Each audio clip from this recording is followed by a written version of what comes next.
All right. Good evening. Welcome to the Design Review Board meeting of June 26, 2025. The DRB meeting is now called to order. Please refrain from talking amongst yourselves during the meeting, and please turn off or put on vibrate all cell phones at this time. For public comments and questions during the meeting, please call 818-937-8100. City staff will be submitting the questions and comments in real time to the appropriate person. Current DRB agendas and staff reports are available by visiting our website at www.glendaleca.gov. Records of decisions for all projects will be posted online at the Planning Division's website. A handout describing the procedures of the meeting, possible board decisions, and DRB appeal is available from staff. Please note that any appeal of a case heard today must be filed within 15 calendar days of the DRB decision date. Meetings are also archived on the city's website for viewing anytime at glendaleca.gov/agendas. Roll call. Ms. Lockroff? Absent. Mr. Kaskanian? Here. Mr. Welsh? Present. Mr. Simonian? Absent. And Mr. Halajian? Here. Great. Report regarding posting the agenda. The agenda for this, for the June 26, 2025 regular meeting of the Glendale Design Review Board was posted on the city's website on June 19, 2025, and on the bulletin board outside City Hall on June 23, 2025. Approval of minutes. We have one set of minutes from June 12, 2025 to approve. It looks like you have the ability to do that if you'd like to. I'll move to adopt the minutes. Okay. And, I'll second that. okay. Roll call, Mr. Welsh. So much. Oh, Yeah. yes. Okay, that's fine. We don't usually do roll call for. Mr. Halaji Yes. and Mr. Kaskanian. Yes. Okay, thank you. Oral communications. Discussion is limited to items not a part of this agenda. Each speaker is limited to 5 minutes. DRB Design Review Board may question or respond to the speaker, but there can be no debate or decision. Do we have any speaker cards for oral communications? Nope. Thank you. Board commission member comments. Do you all have any comments? Okay. No comments. We have no old business, so we'll go right into new business. The first item on the agenda is at 820 North Central, 208 Arden Avenue, and 212 Arden Avenue. It's DRB case number PDR 002693-2023. And I will turn it over to our Eileen Babakani. Thank you, Mr. Kissel. May I start? Thank you. Good evening, members of the board and members of the public.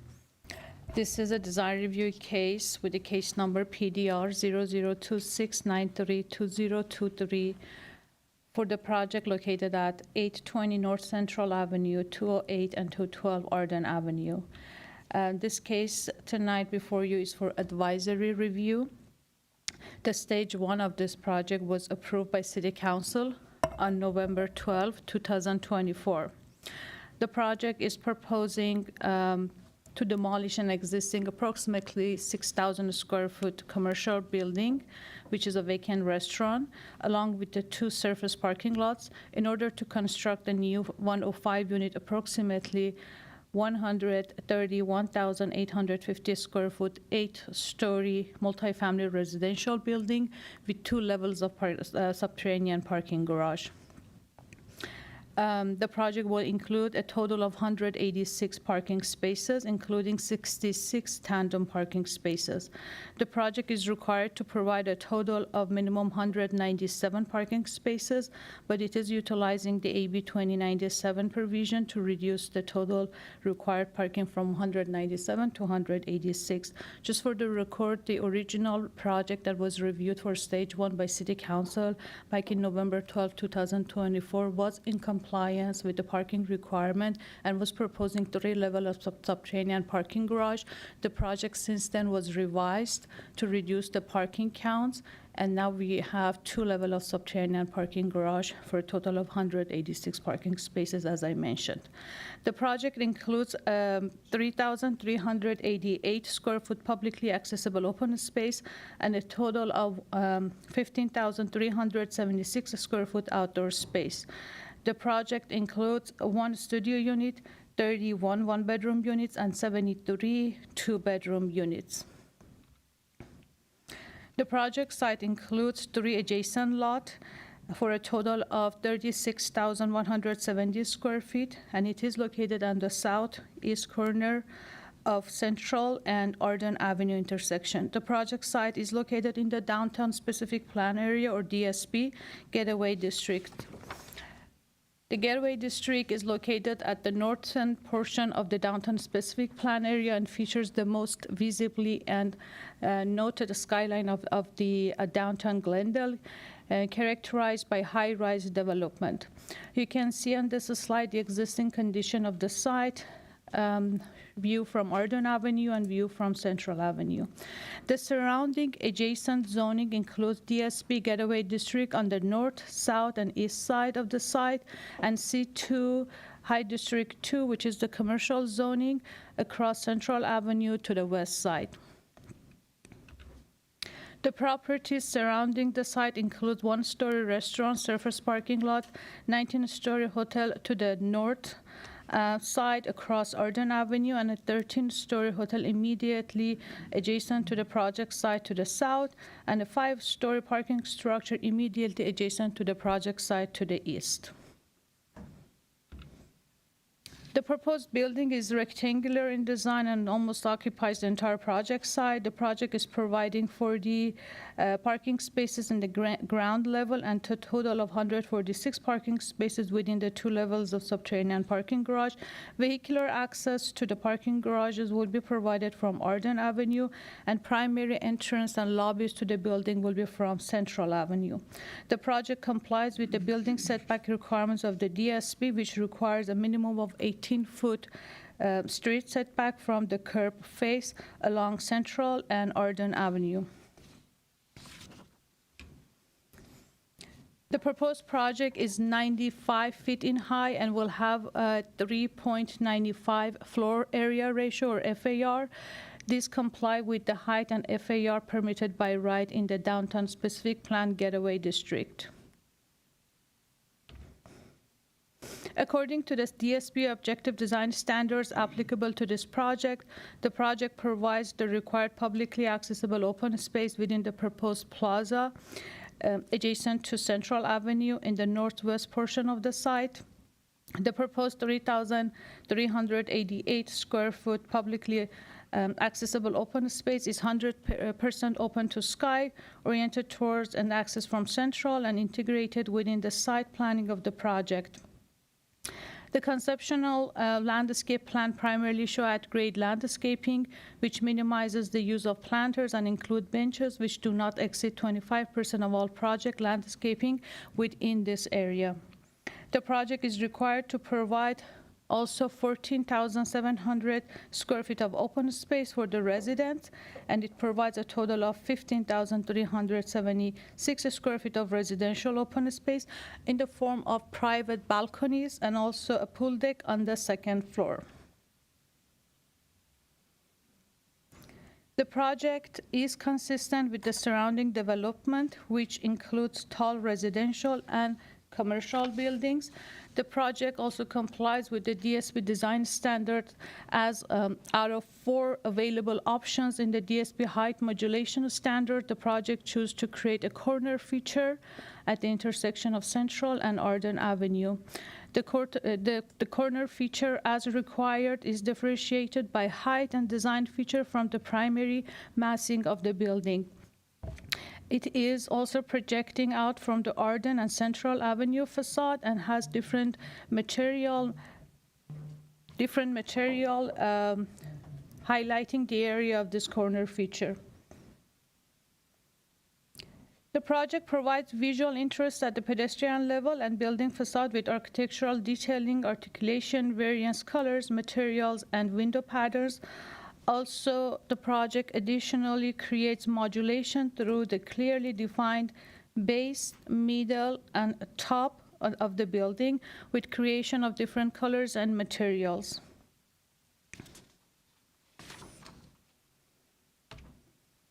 Here on this slide, we have the east facade or rear side of the building.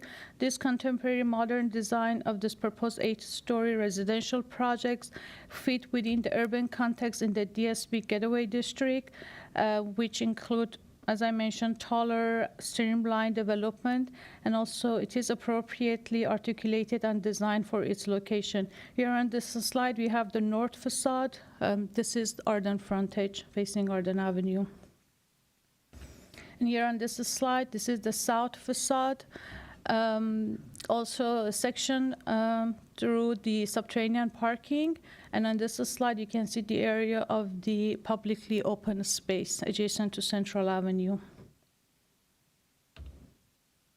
The proposed project is consistent with the DSP design standards since it features high quality and varied building materials, various colors and textures, recessed and visible entrances, recessed balconies, uniform and divided larger windows and canopies.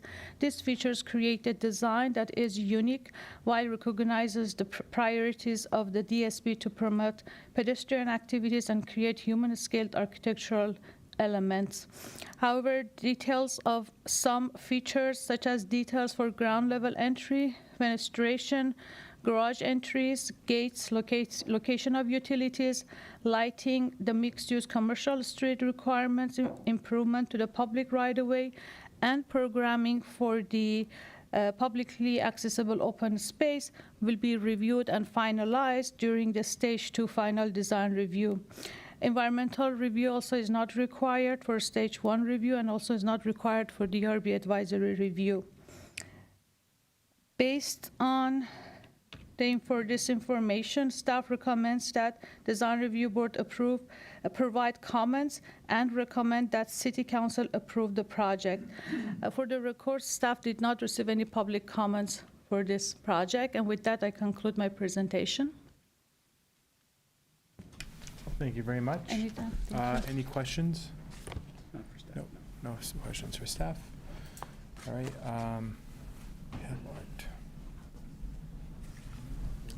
Oh. All right. We're going to open it up to the public now. We have a speaker, Rodney Khan. If you could please just say your name. And if anyone plans on speaking, if you could please fill out a card. Certainly. Good evening, or good afternoon. Chairman, board members, and city staff. My name is Rodney Khan, and my offices are located here in the city of Glendale. A few comments to make, and then I'm going to turn it over to our architect to walk you through the project. As staff mentioned, we are located in the Gateway District of the Downtown Specific Plan. Excuse me. An area of the city where high-rise residential or high-density residential should be built. The site, as was mentioned, a vacant building sits on it. It was actually Conrad's Restaurant. It's been sitting vacant for 5 years now. This building that we are proposing will be a welcome addition to this business area. And actually, there's very little residential north of the freeway, the 134 between Brand and Central up to Glen Oaks. It's mainly the hotels, office buildings, parking structure, so it'll be nice to have some residential up in that area. Last, the project will help with our regional housing needs assessment, or RENA numbers, which we know are significantly low and we need a lot more housing in our city. I'm going to conclude my introductory remarks. I'll turn it over to our architect so he can walk you through the project. Thank you. Good evening. If you could just state your name, please. My name is Ron Mandalian. I represent Urban Design Specialists. Thank you. Good evening. We have a little presentation if we can go through this.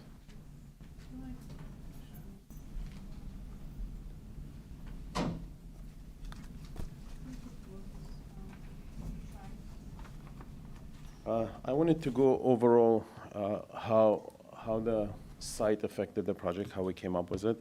So we have, on the south, we have Embassy Suites Hotel that has a 3-story vertical element. And to the east, we have a 5-story parking garage, which is also 5-story vertical wall. So from Embassy Suites, we have, Does it work? Because it's a PDF, maybe. I can just move the pages if you let me know.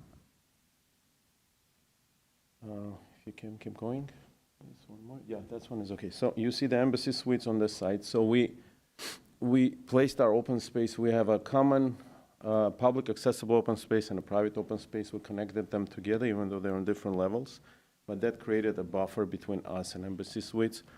We were able to have more light for the units facing the Embassy Suites, and yet not to shade their rooms as well. So that's why it's placed the way it is. And if you next, please. More. You can see a little more of that public open space to the right. Next. More. Yeah.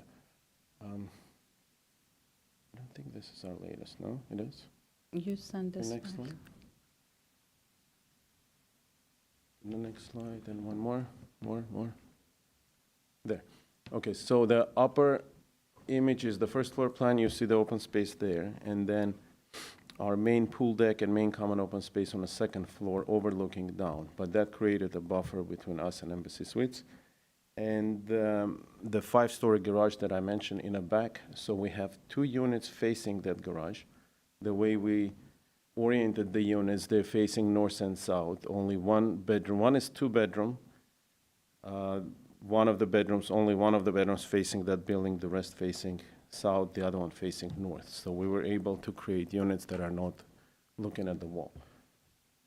And next, please. This is just the balance of the private open space that we created throughout.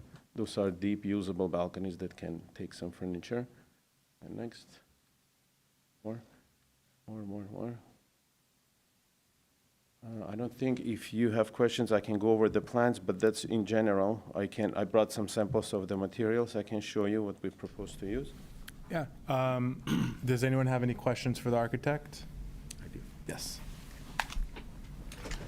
And this may be a question for Mr. Khan as well as for you.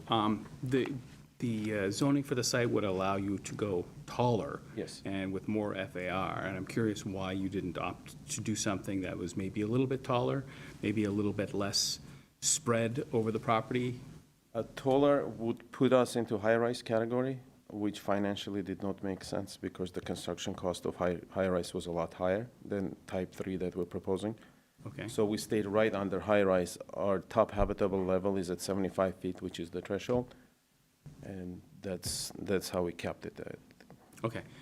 Next question would be, could you describe the lighting plan you've got here with these sort of vertical strip lighting that you're proposing on the facades? I have a slide there that shows one. Those are decorative vertical elements. They're not going to shine out, so it's not going to create not any... going to shine No, out. they're going to shine sideways. Okay. On the renderings, they look bright just as a placeholder, yes. but the actual light fixture is going to shine sideways. So it will create a vertical element, but it will not be bright into the traffic. Okay. There.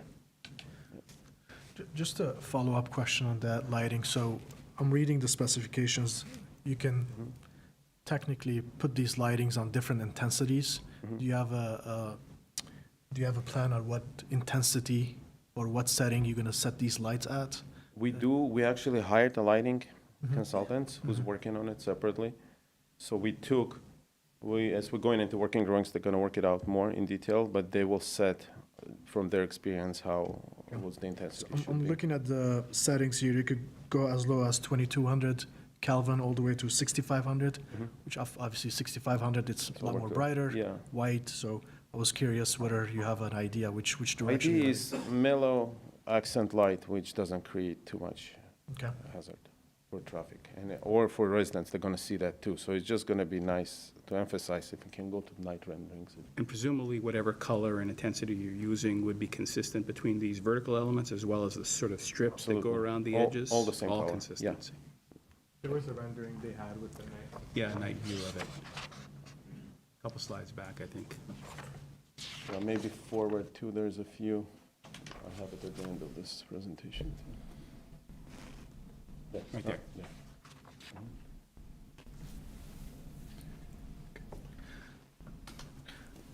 Any other questions? Thank you, Yes, Mr. Chair. Can you walk us through a little bit on the integration of the common open spaces? And I know I ran a little late, so I apologize about that. I had emailed saying, please start without me. So if it was discussed, I missed it, I'm sorry, but it's such a crucial part of all this. I would love to kind of see more detailed drawings, or whatever you might have, that you could kind of take us through the lower level and the upper level, how it integrates into the project would be very helpful. Thank you. Probably next slide would be better. There's a color landscape plan. Now, if you can keep going, more.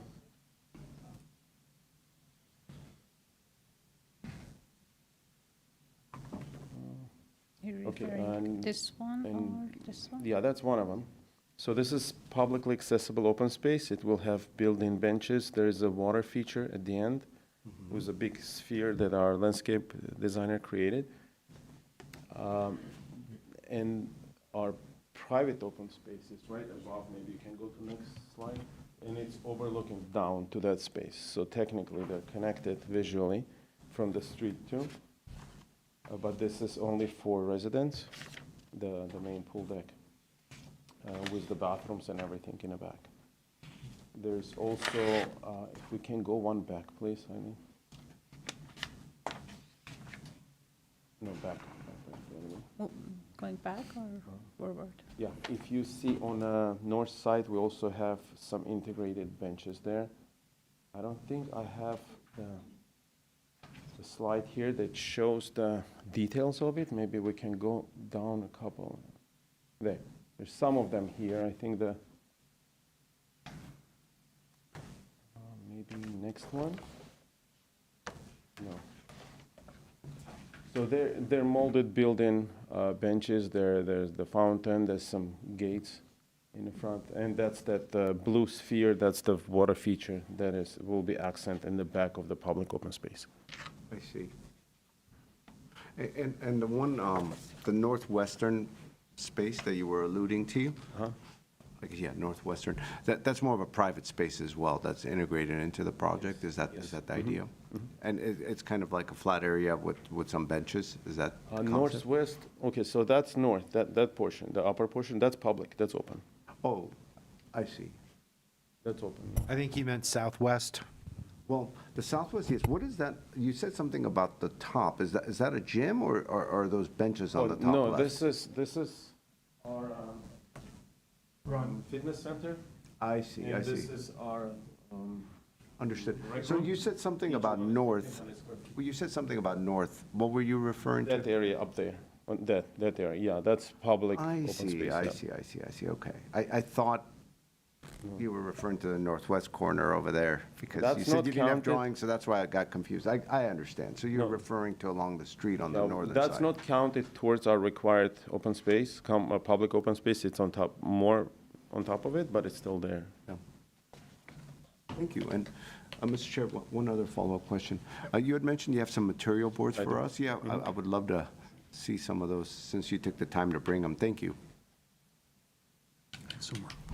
Yeah, and I apologize, I didn't ask if there was questions for Rodney whenever he was up, so if anyone does have any questions, we could also address to him too. Sure. So that brown material on top, that's an Ichigo panel, instead of stucco.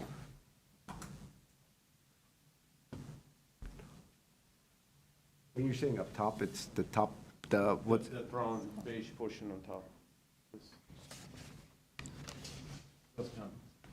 So you see what stucco is. oh, I see. The top 3 levels of the facade, basically. Yeah, we have some on the other side.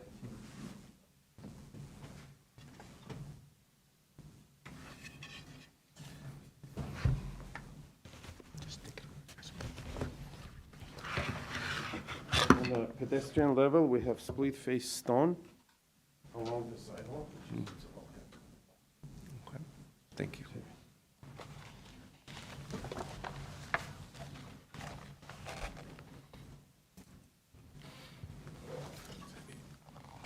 And some of the paneling colors, it's not exact this, but we're working on actual palette for that blue that you see over there, like that. I see. So the lower 3 levels, the blue, The blue is that level 2, 3, 4, and then got that it. portion. So yeah. it's basically the same material, but just different color. I see. Yeah. Okay. Some of it is metal. On the front facade, we're gonna do metal because they're smaller pieces. This doesn't come with less than 18. So this, where the lights are integrated, is gonna be metal. Just a Like this. question on the split face, are you using 2 4-inch? I know they come in different sizes. Are you using the 4-inch width? Yes. Yeah? Yes. Okay. Remember, Welch, you also had a question. Yeah, I wanted to ask, so the gym, the rec room there, they're not retail uses, right? They're So not. this is not really a mixed-use project, No. right? It's purely a residential building with internal uses of Yeah, that. we were back and forth if we wanna create retail or not, but we decided to give all the spaces as amenities to them. Okay. And I noticed that I didn't see at least any bicycle parking in the building. There is? Can you clarify where that is for me? It should be on the ground level. So we have 3 levels of parking. We have 2 subterranean and 1 ground level. Here in this That's parking yeah. level 1. Okay. And all residents parking, resident storage is also in the garage levels, in the back over there, along north side. Can staff put up the material board? It's in this package. Here? The material that you're proposing, both, I guess, the top 3 levels and the lower 3 levels, that material, what was it again? Nichiha. And how is it actually attached to the building? Goes instead of stucco. Oh, I see. There's the metal brackets over the page. I see. It just hangs. And you see they have little seals here, so they just nicely. I So it's see. just like a layer above the dense glass that you Yeah. would put on the, Yeah. okay. Right, okay. So it'll never crack, it will never warp, it'll need to be And replaced. and can be it's replaced. basically finished and colored from the Yeah, factory? yeah. And I we see. pick So the colors. blues that you're showing are the actual blues, Yeah, basically? yeah. They're really good material. And Nichia, is that a manufacturer's name, or is that? It's a manufacturer's name. Yeah, we used it on a few projects, we liked it. yeah. Right. So basically, there's the hat channels over the dense glass, and then these kind of attach to it and snap Attached to the in? channel, Yep. I see. So they kind of have their own fabricated hat channels, in a sense, that snap Yeah, into it the comes edge. with it, yeah. Got it. Understood. Okay.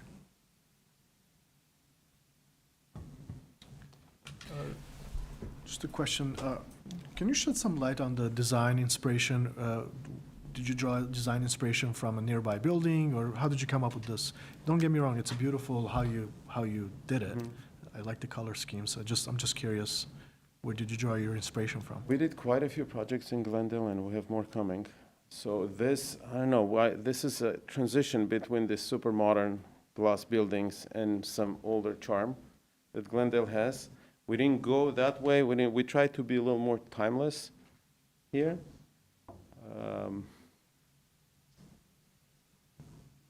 But can't say I draw my inspiration from any particular building in Glendale, no. But studying what's going on around, that felt like a good transition between the two worlds over there.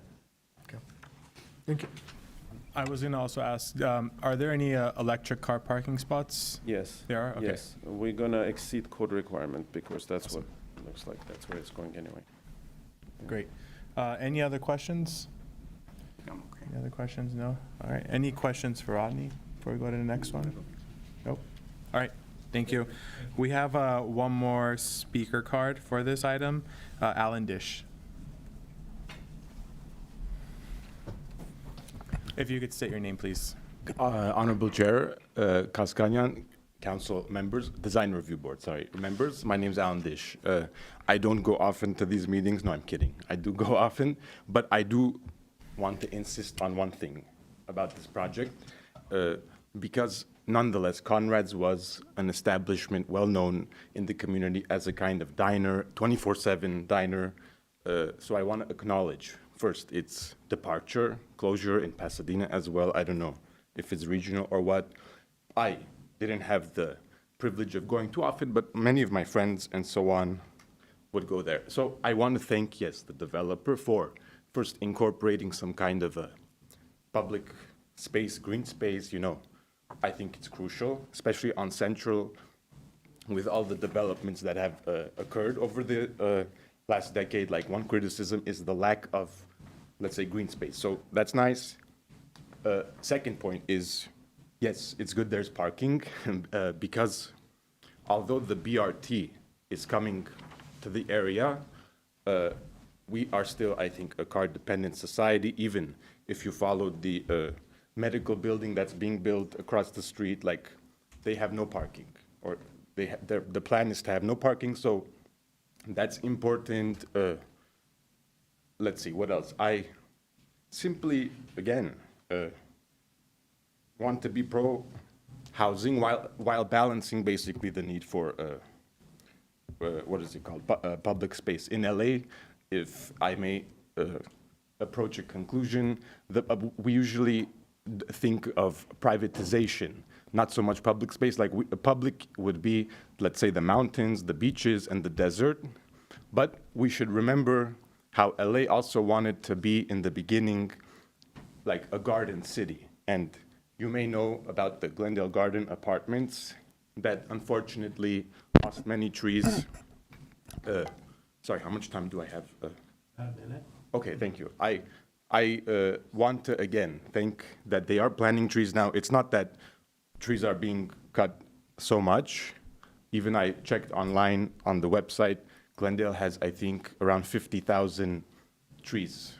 I mean, on the streets, so it's quite a lot. So let's do it, but while, again, keeping in mind the insistence to have some kind of recreational space. I cannot put it in any other words, public space. Thank you for your time, and see you some other time. Thank you. Thank you, Alan. It was great seeing you. Thank you. All right, do we have any callers? We do have one caller. May have been the same person. Alan? Yeah, the Okay. caller is Alan as well, but we'll check. Alan, can you hear us? Alan? Alan, you're live with Design Review Board. No response. All right. I think Probably it was the same probably him. Need to drop the call. Yep. No Okay, more callers. thank you. So that concludes the public portion.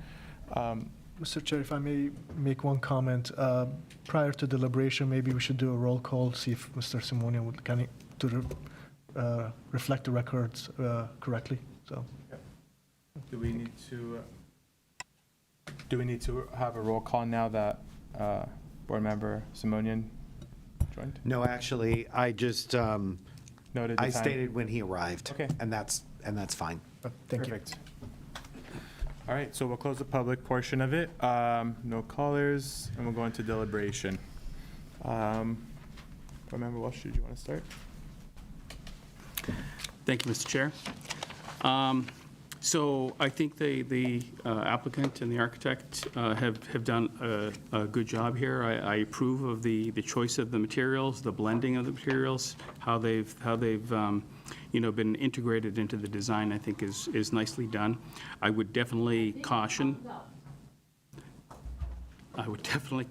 that the lighting, should be carefully done, so I'm glad to hear that you have a consultant on that. Because I think that especially, this is a more of a transitional zone. It's not deep in the downtown. It's part of the downtown specific plan, but when you cross over the freeway, you're transitioning into more quieter, more sedate kind of neighborhoods.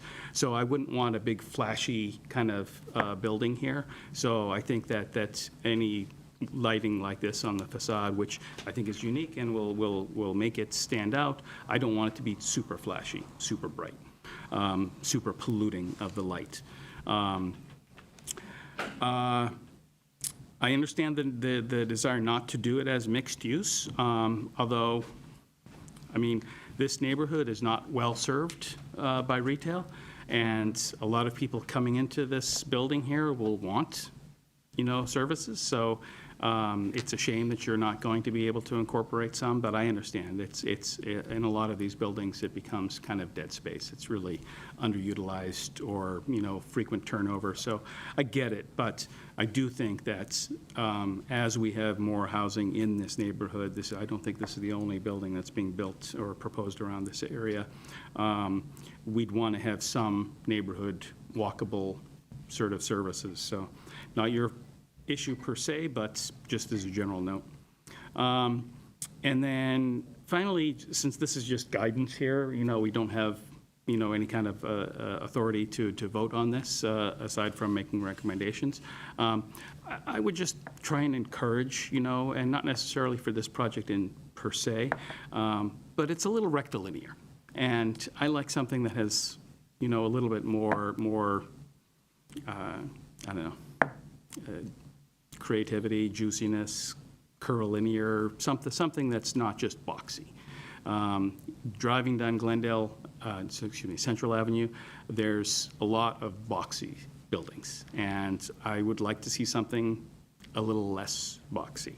But that said, it is a nice design. I'm not going to, impose my view on this, but from my personal, somewhat subjective viewpoint, I would like to see something a little bit deviating from just straight rectilinear forms. But again, I'm going to be supporting the project. I think City Council should support the project. It could have been a lot bigger, a lot more dense. It's moderate in scale considering what it could have been. So I definitely support that. And I think the choices of materials that you have done and the colors that you have done are very well selected. So those are my thoughts. Thank you, Board Member Welch. Board Member Simonian? Thank you. I concur with many of the comments. I think in this kind of initial stage where you're at, there's a lot of detail that's been presented to us, so I get a really good sense of the building, and I understand the building. What was very helpful for me, I thought, was the facade modulation diagram that you had put forward on page A4.0, because it really kind of goes into explaining your thought process as to how you were able to kind of divide, let's say, the building facade into different sections, kind of the base, the middle tier, and the top. And, your thought process has translated into the facade as depicted on the renderings, and I think it is successful. The rendering as depicted along Central, I would say is very appealing, creative. I like the use of the blue. I like the use of the lighting. I like the lighter base with the stone facade. I think all those are creative. And then you've kind of done your signature metal bands that you've done in some of your other projects, and that's, I think, comprehensive as well. The way you've integrated the common open space is nice on the ground level. The northern facade, albeit, there's always some depth to a rendering as depicted at night, in a night shot versus not a night shot, but I could see some of Board Welch's comments as it being a little more repetitive along that northern facade. That said, you have a lot more facade to work with. It's not as narrow, so it's not as easy to kind of create variety. But I think that's still accomplished because your bands don't carry all the way through, so I thought that was nice. I think, like you did the hard corner, where you have the top right, where you have that band of balconies that kind of wrap around the corner on the top, sixth or seventh level, wherever that is, 1, 2, 3, 4, 5, 6 level, on that kind of northwest corner. If you had a similar kind of a wraparound on the other corner as well, something of another to kind of emphasize that corner, I think would take away from some of the boxiness, because the right side has that undulation at the top, but then the left side is kind of, the backside. But that said, you're kind of clearing the parking garage, becomes a lot more visible from the different points of the city. So if I were to make a recommendation, and I think it's very well done, is I would add that as a note, that I think that, along with eastern facade that gets very blank, are some places to look at. So as we go to the rendering, that's more of a shot from the north.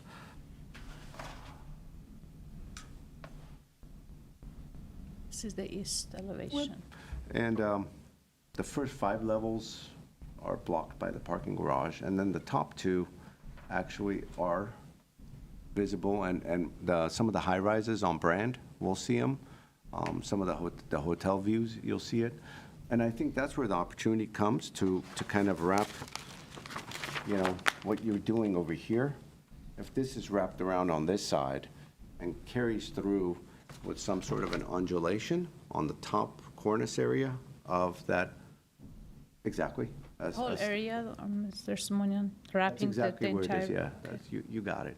The top several levels of the eastern facade, I think, would bode well, and it'd be very easy to do. You wouldn't have to change a ton of design work at all. But if I were to make a recommendation, I think those were some thoughts. Again, I very much appreciate the effort. I also like the use of the materials as well. I think the way you've integrated the factory finished material, the way you took the time to actually bring it and share it with us, I also appreciate, and I think it'll wear well over time. It's not one of those facades where you just paint and then paint fades away, or the next owner could actually change it. This is more of a permanent thing because the materials are factory finished, so I think that bodes well. And even the facade on the south side, because it steps back, because of the balconies, et cetera, has variety. So I would say those would be my only comments in an already well-designed project and a well-designed building. I think you're doing some great work in the city, and this is just another one of your great works. And if I were to just make some humble suggestions, those would be it. Yeah. Thank you. Board Member Ladjun? Thank you. Again, nice work. In general, I am supportive of the project. I do like the color combination that you selected, the blue and the white and off-white and the brown. So that's, and it kind of blending in these different materials, it does tame down the boxiness, the feel of it. But I do share the comments that were made with my colleagues here. So there's some opportunity on the south elevation as well as at the east elevation to hide or to come up creative way to minimize or make it visually more appealing from the Brand Avenue and from the south elevation. So I'll just keep the comments brief, so in order not to repeat, but I do share the same comments. So, thank you. Thank you. Yeah, overall, I'm in support of this project. Proud resident of downtown Glendale, so it's good to see a lot of the changes. I do see a lot of the great works that you've done, so thank you very much for continuing to contribute to the city. I'm very happy to see that there's more 2-bedroom units now coming up, because I think that's one thing that was difficult for me looking for 2 bedrooms. I think it was lacking in downtown Glendale, so I'm happy to see that there's gonna be more 2-bedroom units here. Overall, I think the design looks really good. The color of the blue, I think it's gonna look beautiful. I agree with the statements in regards to the lights. I think it's gonna be a great finish, but we just wanna make sure that it's not too bright, and you all already stated that that's not going to be the case. I would have liked to see, like Board Member Welch said, it being used as a mixed use. I think there's a big opportunity, especially in downtown Glendale, where there's a lot more foot traffic now. I walk the streets every single day, and even at night, and there's a lot more people now walking the streets. So I know there's, issues with some, potential no parking spaces and stuff like that, and it would have caused issues for those retail locations, but I do think there's a lot more people walking the streets. Even in the afternoon, it's nonstop. So overall, like I said, I don't want to repeat anything else, but I think you guys have done a great job. I'm excited for this to come about, and as Alan Dish said earlier, this was Conrad's, a lot of great memories here, but hopefully a lot of good memories will come with this building too. Thank you. Do we vote on this now, or the recommendation? I do have the recommendation, but I think we don't need to vote. If you, like, I can read back the comments that we have, and that would be a good reminder for the applicant, so the design can be modified according to the comments that you may have, and for the stage 2 before City Council. So we have a comments from Board Member Welch concerning about the lighting plan not being excessive or flashy, not too bright. So lighting plan will be prepared for the stage 2. We do not have it at this moment. We'll make sure that the applicant makes that as consideration when designing. Also, Board Member Welch wants to see some walkable service spaces, combination of mixed use or some sort of commercial spaces for this project. And also, he was encouraging for the design to be less boxy appearance. I have comments from Board Member Simonian. Similar comments about the east and south facade. Particularly east facade is blank, and then he is recommending to wrap the balconies at the top floor of the east facade to create some articulation and less boxy appearance, that would make it more interesting. I think that was your main comment, Mr. Simonian. It wasn't so much the south, it was more the north, and as you indicated, the east. East. So the north and the east, and the thought was to kind of carry over a balcony. This is the north facade. No, I'm sorry, that's this is the one, south. yeah. The north facade here. Correct. So in other words, at the top right there, there's some balconies that wrap around onto Central. Mm-hmm. If a similar idea or something of that nature, as a suggestion, would wrap around on the left side as well along, the south. And so the top 2 levels above the parking garage, that's adjacent, as you can see, that goes up to 5 levels. The top 2 levels would end up getting some articulation as depicted in this facade. So the top 2 levels are really what we're interested in, because everything below is just being masked, yeah. Okay. I have that noted. And Board Member Halajian, his concern was also making the south and east facade to be more appealing. I apologize, I meant to say the north. I share the North, okay. same comments as Mr. Simon.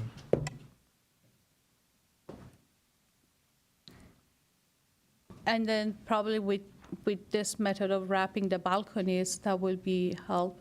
Correct. I think Mr. Simonian covered it well. I would just stick with his recommendation, yeah.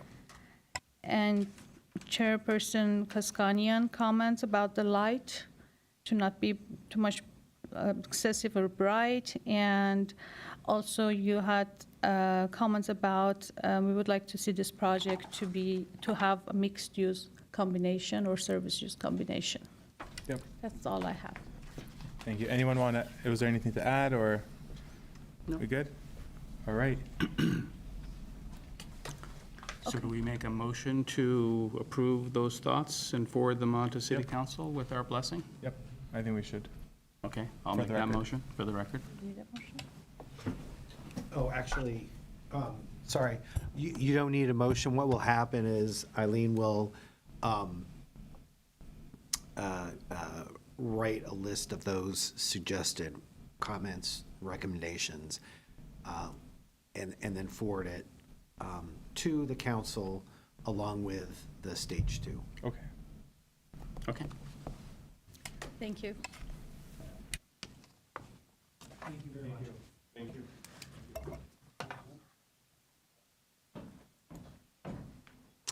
And then could we take a quick break while we transition staff?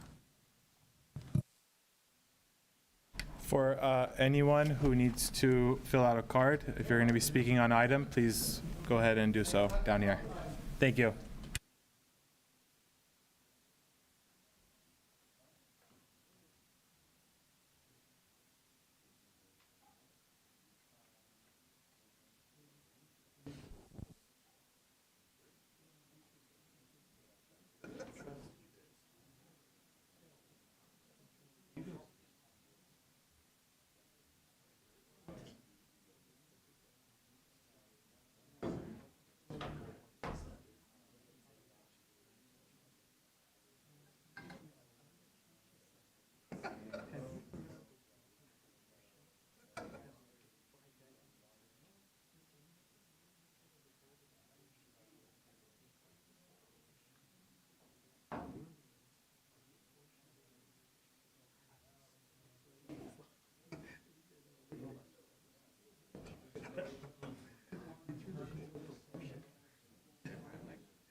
Ready to go?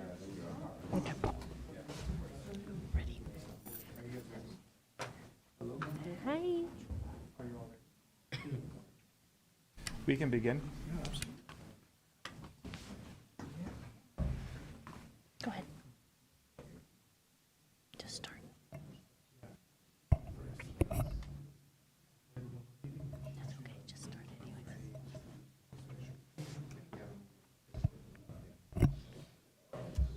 Okay, this is Planning Associate Eric G. presenting. Thank you, Chair, members of the board. Presenting case number PDR-004729-2025, the property at 3213 Mills Avenue. The property is located in an R1 zone, south of the Foothill Highway, in a 5,000 square foot lot with a single family residence that was built in 1925. So here's the property in the right, in the closer view. There is a bit of a discrepancy in the lots, the floor area of the building that's existing. The existing house currently, per the record, states that it's about 504 square foot, and another record states as a 432 square feet. Over time, there has been some additions over the years, which there was no permit record. And one of the issues is, so the building footprint is abutting and somewhat crossing over the property lines. To the adjacent of the property in the northwest is a blue line stream that's under the LA County flood control. Per our code, we require 30 feet from the center line, so no development can take place within those 30 feet. The lot width is 50 feet, and so from the center it'll be 25 feet, plus the 6 feet required setback on the property will give us 31 feet to comply with that. So here's a view of the street front. You can see the blue line, and then the property adjacent. For the neighborhood context, there's majority are one-story single-family residences, many in the traditional architecture. And here is the proposed rendering. It's a minimal traditional single-family, single-story residence with an attached garage in the front. Here is the proposed site plan. So on the left is the existing, and highlighted in the red is the footprint of the building. So as you can see, it's very close to what the property line is, and the proposal will be now bring it back to comply with the 6 feet setback. There is an oak tree existing on the county side. It's abutting it's near the existing building about 18 inches. And per the arborist report,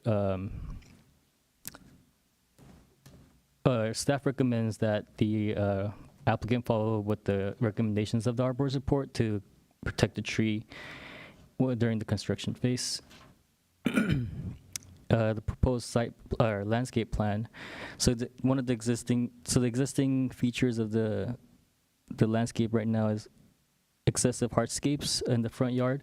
So the proposed will now reduce the excessive hardscape, bring more drought tolerant landscaping in the front.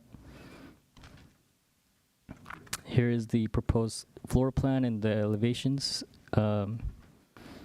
Very modest, minimal traditional single-story home.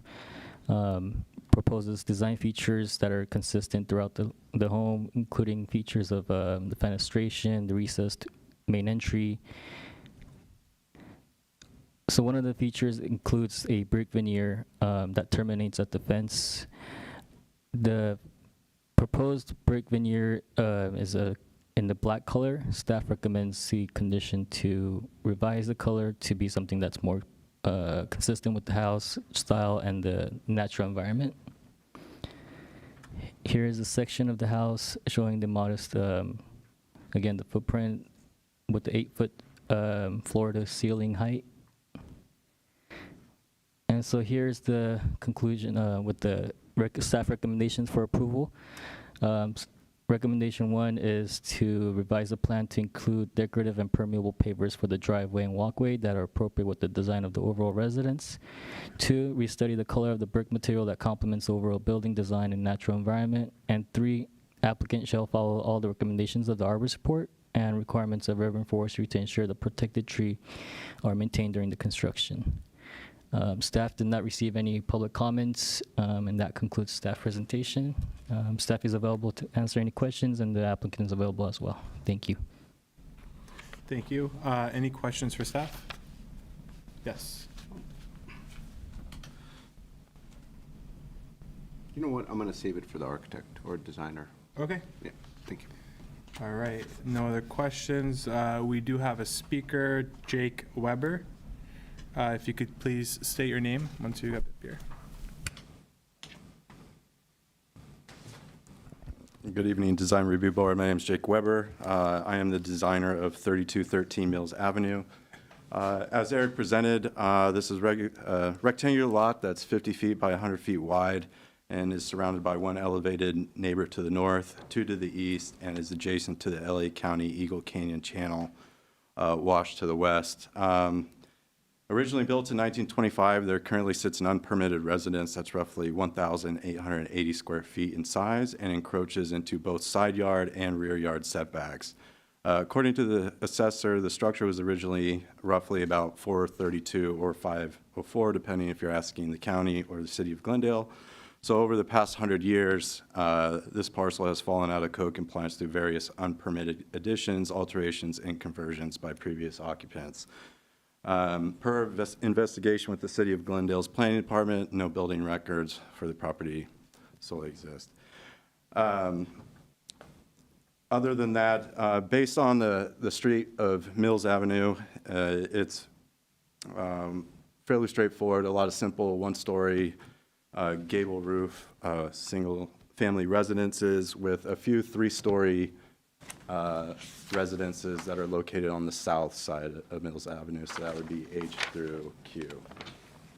Our proposed structure is just under 17 feet high, and I know our arborist suggested that the oak tree on the west side of the property's crown was at about 35 feet, so we will follow the arborist's recommendations for demolition of the current Thank you. unpermitted home, and then building our new west facade roughly 6 feet 8 inches away from said tree, with the arborist on record on site during those excavations. With that said, our design's pretty simple, straightforward. We're trying to work within what we believe is the perimeter of the existing home, which can be seen by the angled hatch there, kind of at the bottom center of the drawing. It's, given that there is no permit history, it's been really difficult to see what was there about 100 years ago versus what's been tacked on throughout the years. That basically concludes my presentation. We are maxing out the floor area at 40% and providing the 40% minimum landscaping. And so we're asking for your blessing to move forward so we can bring this lot back into compliance and beautify the neighborhood. Thank you.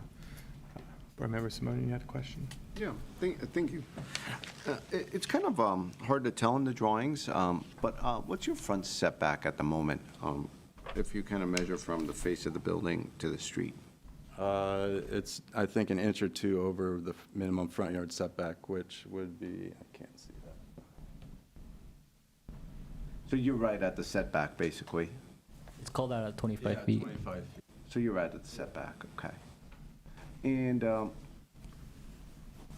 so, you know, in regards to the interior, this board doesn't really get involved with the interior of a home, so I'm just asking as a, more of a curiosity. I noticed that the master bedroom isn't really connected to a corridor, and it's kind of going through the new office area. Was that intentional? Because you could easily add a corridor where you kind of have a more flow-through, which would increase Sure. its value long-term for the next buyers, you know, just a thought.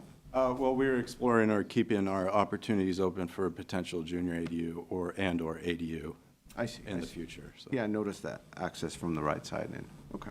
And that's more or less kind of what the building footprint is now. So again, we're trying to limit additional costs if we can, but there's a little bit of, Yeah. going to Understood. be uncovering as Yeah. we proceed. And another kind of consideration that I would say is to kind of create a nicer front porch area that would add to your home's curb appeal with resale, et cetera, down the road. And I think you could even encroach a bit into the, well, you could work around with the setback, so it's more of a on-grade porch, so it's not really maybe encroaching into the setback in such a way, but the curb appeal would make a big difference, because at the moment, you just have this little 3-foot stairs kind of going up, right? It looks Right. almost like a back home. And I think we tend to spend a lot of effort usually on the entrance of a home and how it looks from the curb, et cetera. My intention isn't to kind of hold you up or return this for redesign, but I think those are some things that you can maybe work on to create a nicer home entrance. Our initial thought is that what we assume to be the original footprint is along that line. So in order to alleviate some construction costs is to preserve that front. But I see what you're saying as far as making it a I little think bit more you could grand. make some, you could create some interesting front porch area to give some appeal. Those were my questions, yeah, thank you. Any other questions? Yeah, I just wanted to ask, the staff have put a recommendation about the color, and I wanted to know what your thoughts were on that, or if you had a reaction to that. Well, I mean, we're proposing, it may not have came out crystal clear on the renders, but we are proposing like a black painted brick veneer, white stucco, and then black trimmed windows and door. I mean, that's a pretty popular combination right now in design. I mean, if it's too heavy, then we can revert back. But I mean, it is a pretty common color palette as you see around the modern farmhouse and everything else around in these areas. But it's not set in stone, so we could be open to changing. Okay, thank you. Question that I have is the new stucco, I can't tell from the picture here, is it smooth stucco or is it? I don't know if we've fully dove into that. It could be either or. Yeah. Okay. Then, as far as the window, I'm seeing it's black painted vinyl. Is that integrated color, or you're thinking about painting the window? I mean, they'd be ordered with the black vinyl. Okay. Thank you. Any other questions? Nope. Okay, thank you. Do we have any callers? We do not. We do not. Okay. All right, so we'll close the public portion, go into deliberation. Board Member Simone, do you want to give us a start? Sure. Thank you, Mr. Chair. It's a humble project, not very complicated at all, and I appreciate the fact that it's a small lot, 50 by 100, and so very tight, and they probably have some programmatic issues that they're trying to implement, such as that future ADU, junior ADU, et cetera, so I appreciate that. In general, I think the windows are a bit haphazard for me, but they kind of work in a sense. I think, and I hope that was intentional, but the window locations and sizes and the kind of, it has a modern flair to it, so I think that's nice. I think the general modern flair of the windows, especially, you know, if we're looking at the east elevation and even the west elevation, right? It has this kind of modern, it could turn very modern quickly. But then the garage door and the front door are very traditional in a sense, so they kind of pull it back. So I would say if you're trying to go more modern with a black and white clean look, you could probably get something not as ornamental in the front door and the garage door, and you would really create yourself a little more of a modern flair. Doesn't cost you more, just more in line with what I believe you're trying to achieve.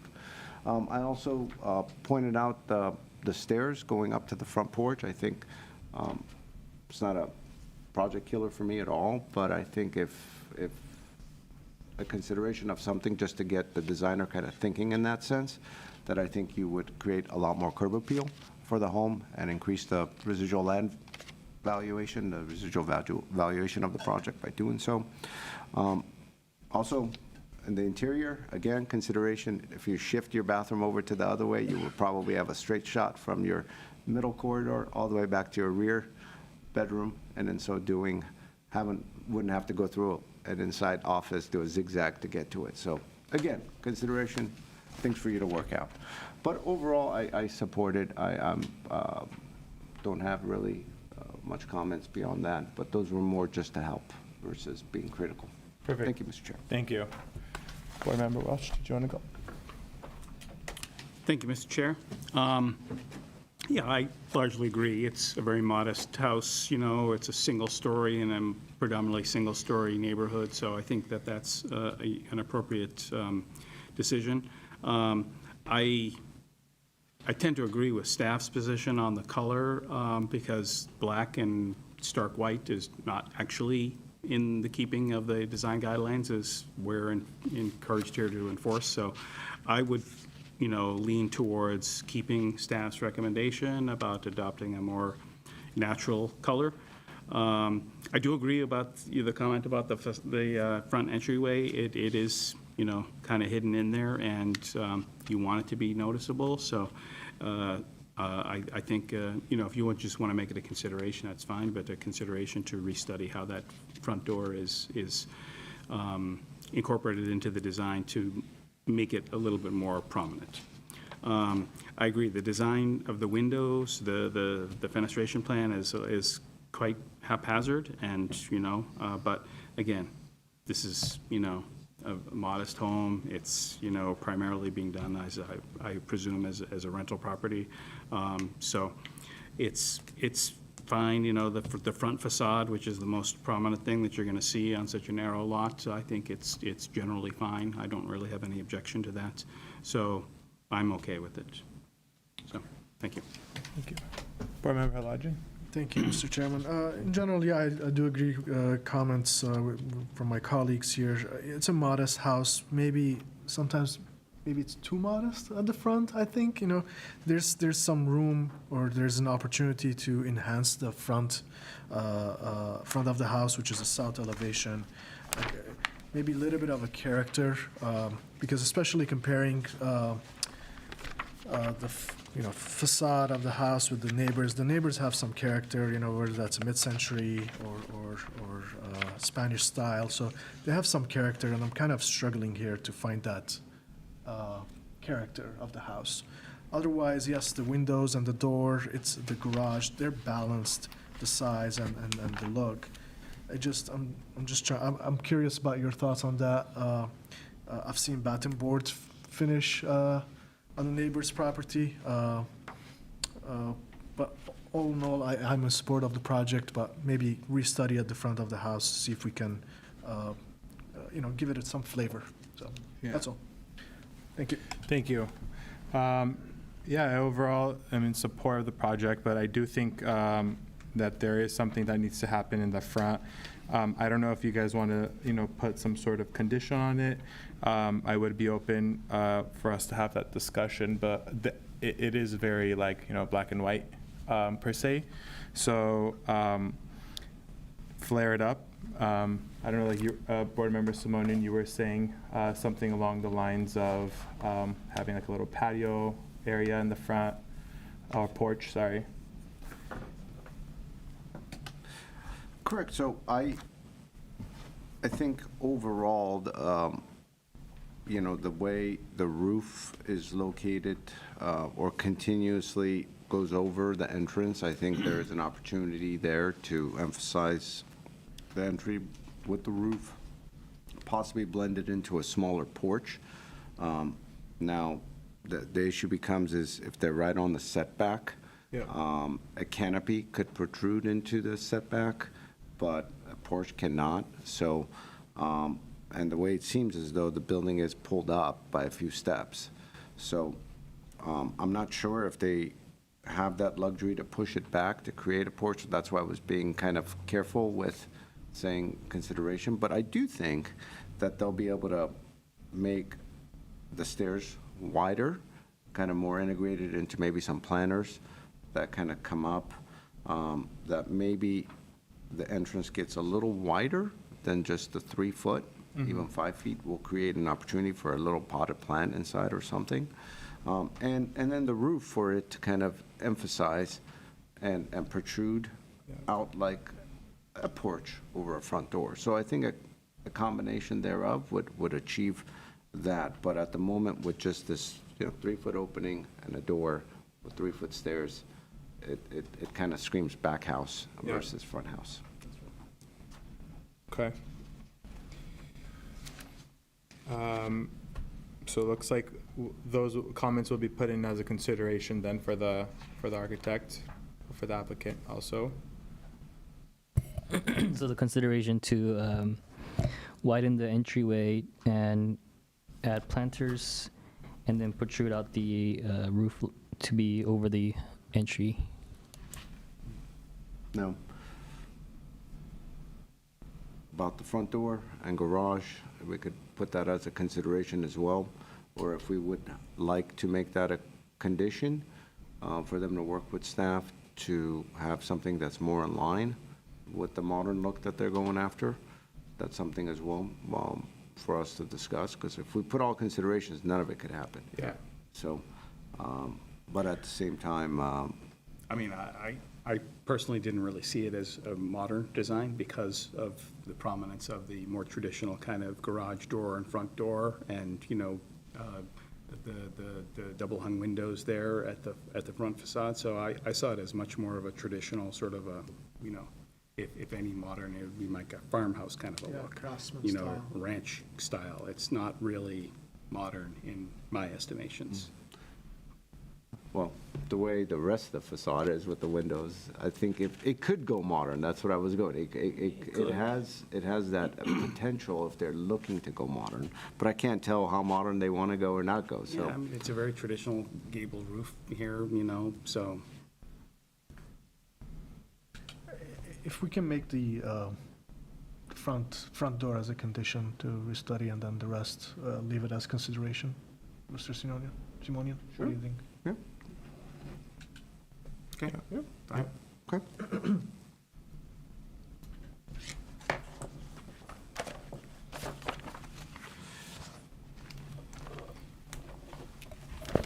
And so all the conditions that were in the staff report that staff provided, will those stay in place? Yes. Okay. Right? Yes. Yes. Yeah. And then with that, and then the consideration to, again, widen the entryway and add planters, and then extending out the roof line, or the roof, and the roof eaves, and then the option for changing out the materials of the garage door and the entry door for a more modern. I think I think we dropped the garage door and front door, and we just kind of stuck with the widening of the entry, Okay. with emphasizing the roof over the entry. Okay, so- And perhaps working with the entry steps to create a more cohesive building entry. Okay. So that would be the consideration. Consideration Condition We for, get a condition, right? Yeah. Not not a consideration. condition to restudy the front door Entryway. entryway. Okay, condition. Yeah.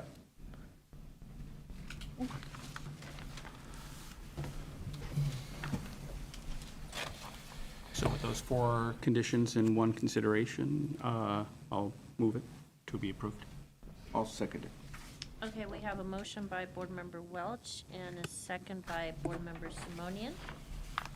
That was approval with the conditions as listed in the report, and also then with the additional condition and consideration mentioned by the case planner. Okay, so Board Member Welch, Yes. Board Member Simonian, Yes. Board Member Haladian, Yes. Chair Kaskanian. Yes. Motion carries 4-0. Thank you. Approval with conditions. Okay. Good job.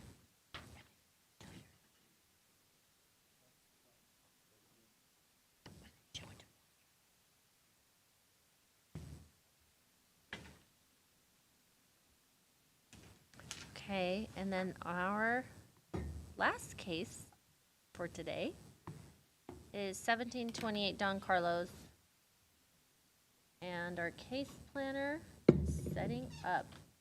Milka, just before we start, I only have 2 speaker cards, so if anyone else wants to speak, they need to submit a speaker card. Thank you.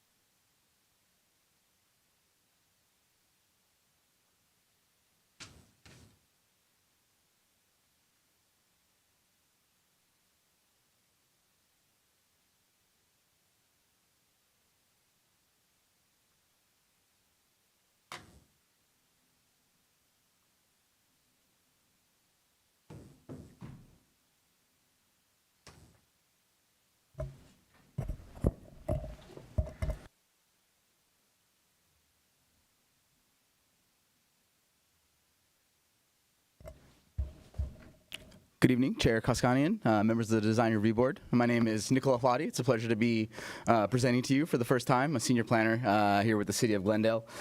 Before you tonight, I have perhaps somewhat an atypical project from what this board usually sees, so it's kind of interesting to have this as my first one. But the address is 1728 Don Carlos Avenue, case number PDR-004630, 2025. The project in question, the applicant is proposing to construct a 75-foot long stucco-coated block wall with a height of 6 feet, 1 pedestrian gate and 1 vehicular gate, along with new landscaping in the front yard. The new wall will be located outside the front setback and will replace an existing wrought iron fence, a portion of which was damaged by a vehicle collision. So in my presentation, I'll give you a little bit of context for the property, walk you through the project plans, and then give you a brief summary of staff's findings. So again, this is not a building, it's a structure, it's a wall.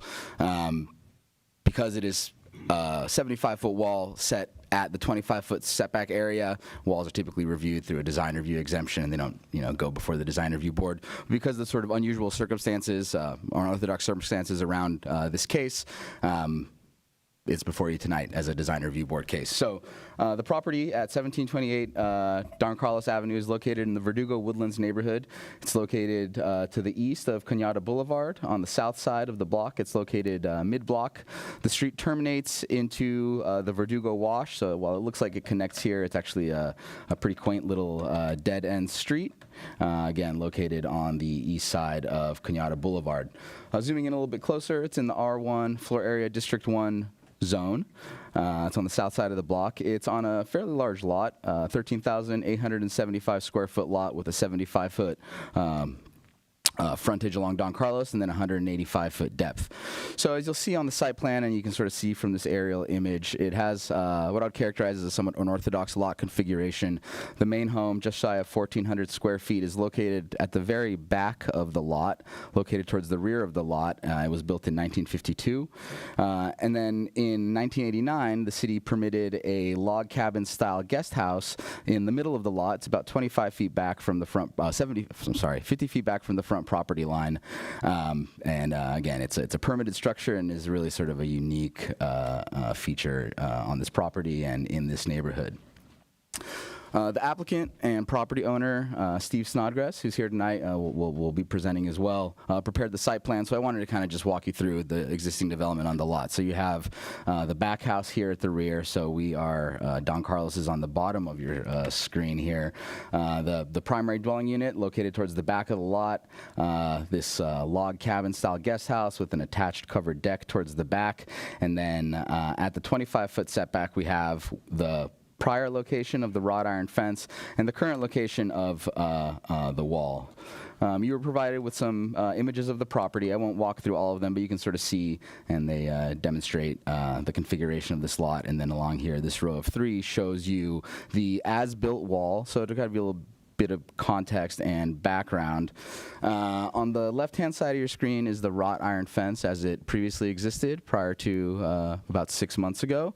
And on the right-hand side of your screen, you can see photos from the accident that damaged a portion of the wall. And this was a permitted wrought iron fence that spanned the 75 feet frontage across the property, set back about 25 feet with a vehicular gate. And you can see the log cabin-style guest house in the foreground of the property. So this is what currently exists. The applicant and the property owner began construction of the wall without permits to replace the existing wrought iron fence. It's an active permit violation. So after some discussion with city staff, and again, sort of based on the sort of unique set of circumstances around this wall, we determined that design review board would be the appropriate review authority for this because it sort of, on first glance, appears to go against the design guidelines.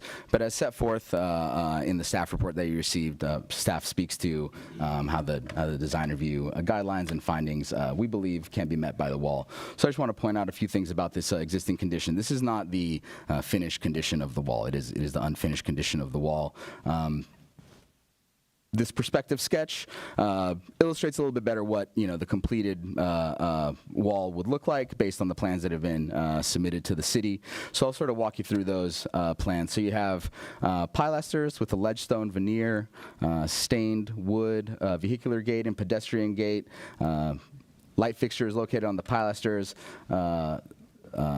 stucco-coated wall with sort of slightly contrasting colors between the pilasters and the wall, and then capstones on the pilasters and along the top of the wall. The applicant has also proposed new landscaping in the front yard area, bougainvilleas to grow on the wall itself, shrubs in the front yard area, and then you see these existing mature trees in the front yard.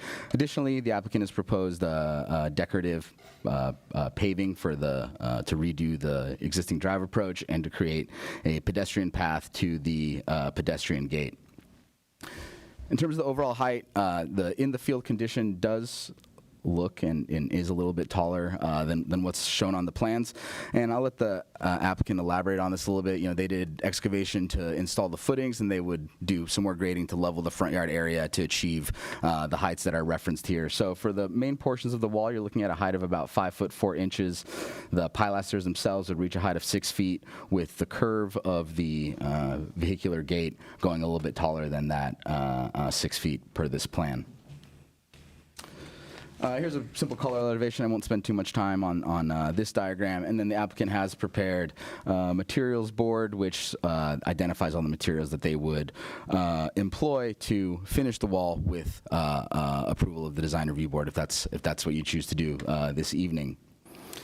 And I also wanted to provide a simple sort of plan view of the front yard landscape. So again, you do have 25 feet between the property line or sidewalk here to the location of the wall, which replicates the location of the wrought iron fence that was destroyed in part and then replaced. And I also wanted to point out this aspect of the wall. So this is the return going south near the eastern property line of the subject property. Wasn't really captured in the report, but there is a wall return at the same height and having the same material that would step back along the property line to sort of secure the property and while maintaining the front yard area. The applicant provided some examples of existing walls located in or near the setback lines. These aren't exactly equal circumstances to what is before you tonight with a wall going across the frontage of the property. At 2700 Cañada Boulevard, this captures a side yard area on a corner lot. Same goes to show for Don Carlos, which is sort of kitty corner from the subject property.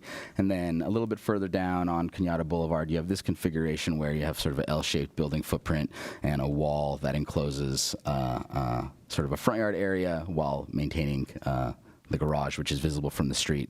So while they're not exactly analogous circumstances and lot configurations, I think the point and the reason the applicant provided them and the reason I'm showing them here is that to demonstrate that with some landscaping, there is potential to soften the look of the wall, particularly when viewed from the street. I'm not going to go through all of my findings, but the staff report did speak to the findings in terms of site planning, where sort of an unorthodox building placement on the lot results in a unique condition that may warrant the location of the stucco wall and gates at that 25-foot setback to provide security for the property owner and also do so in a way that wouldn't be too obtrusive from the public right-of-way. In terms of mass and scale, the 5 to 6 foot wall is a typical height for wall, and that 75-foot span is broken up by the pilasters and the gates. Staff finds that it maintains the consistency of the rhythm of the streetscape by being set at that setback. A lot of the homes are set at that 25-foot setback or near it, and then, based on the height, the roof and a portion of that cabin structure will continue to be visible beyond the wall. And in terms of design and detailing, staff finds that the wall does have a unified architectural context, employs high-quality materials and finishes, has a natural color palette that is appropriate for the neighborhood, and then the gates present well-defined entry points to the property for both vehicles and pedestrians. So with that, staff's recommendation is to approve with conditions, the condition being that we'd like some more information from the applicant regarding the proposed decorative permeable paving for the front yard setback area. And I also want to note that we did receive public comment based on the notice. I received 6 public comments. 2 of them were in favor of the project, and 4 of them expressed concerns regarding a jarring appearance, the lack of visibility into the property, and it being inconsistent with the neighborhood. So with that, I'd be happy to answer any questions of the board. Thank you, Mr. Chair. I just have a quick question. Sure. The drawing, if you would just go back to it, the one that had the material board along with the elevation, is perfect. On top of the stucco wall itself, not so much the pilasters, there seems to be some sort of a cap. Is that the intent, to use one of those capstones as the cap of the wall? That is the intent. There would be a cap across the entirety of the wall. All right. And in regards to the landscaping, there were several images that were shown that has kind of bougainvillea or something or another growing on. That's right. Is there a landscape plan, or is that kind of the landscape plan we're going with? This is the landscape plan. So, it's a 25-foot setback area. Bougainvillea is growing across the wall, some Wheeler's dwarf shrubs, and then you have the existing mature trees in that area. And submitted as part of the package where staff would check to make sure that that bougainvillea is planted, et cetera? That's correct. Yeah, that is correct. Thank you, Mr. Chair. Any other questions? I have one question. Aside from in regards to violation, I understand we're evaluating the aesthetics look of the structure. Are there any other violations in terms of structural integrity of this wall, like proper foundations and all that?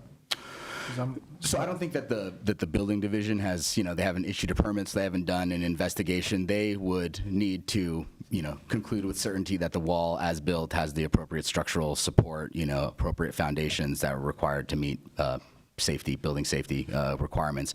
We haven't taken that step yet. We're here requesting approval of the design, at which point a building permit would be required for the wall, especially because it has an electric vehicle gate as well, so it'd be subject to building division review at some point. Thank you. Any other questions? All right. We will now move to the public portion. First card I have is Steve. Steve, if you could just state your name for the record. My name is Steve Snodgrass, and I'm the owner of 1728 Don Carlos.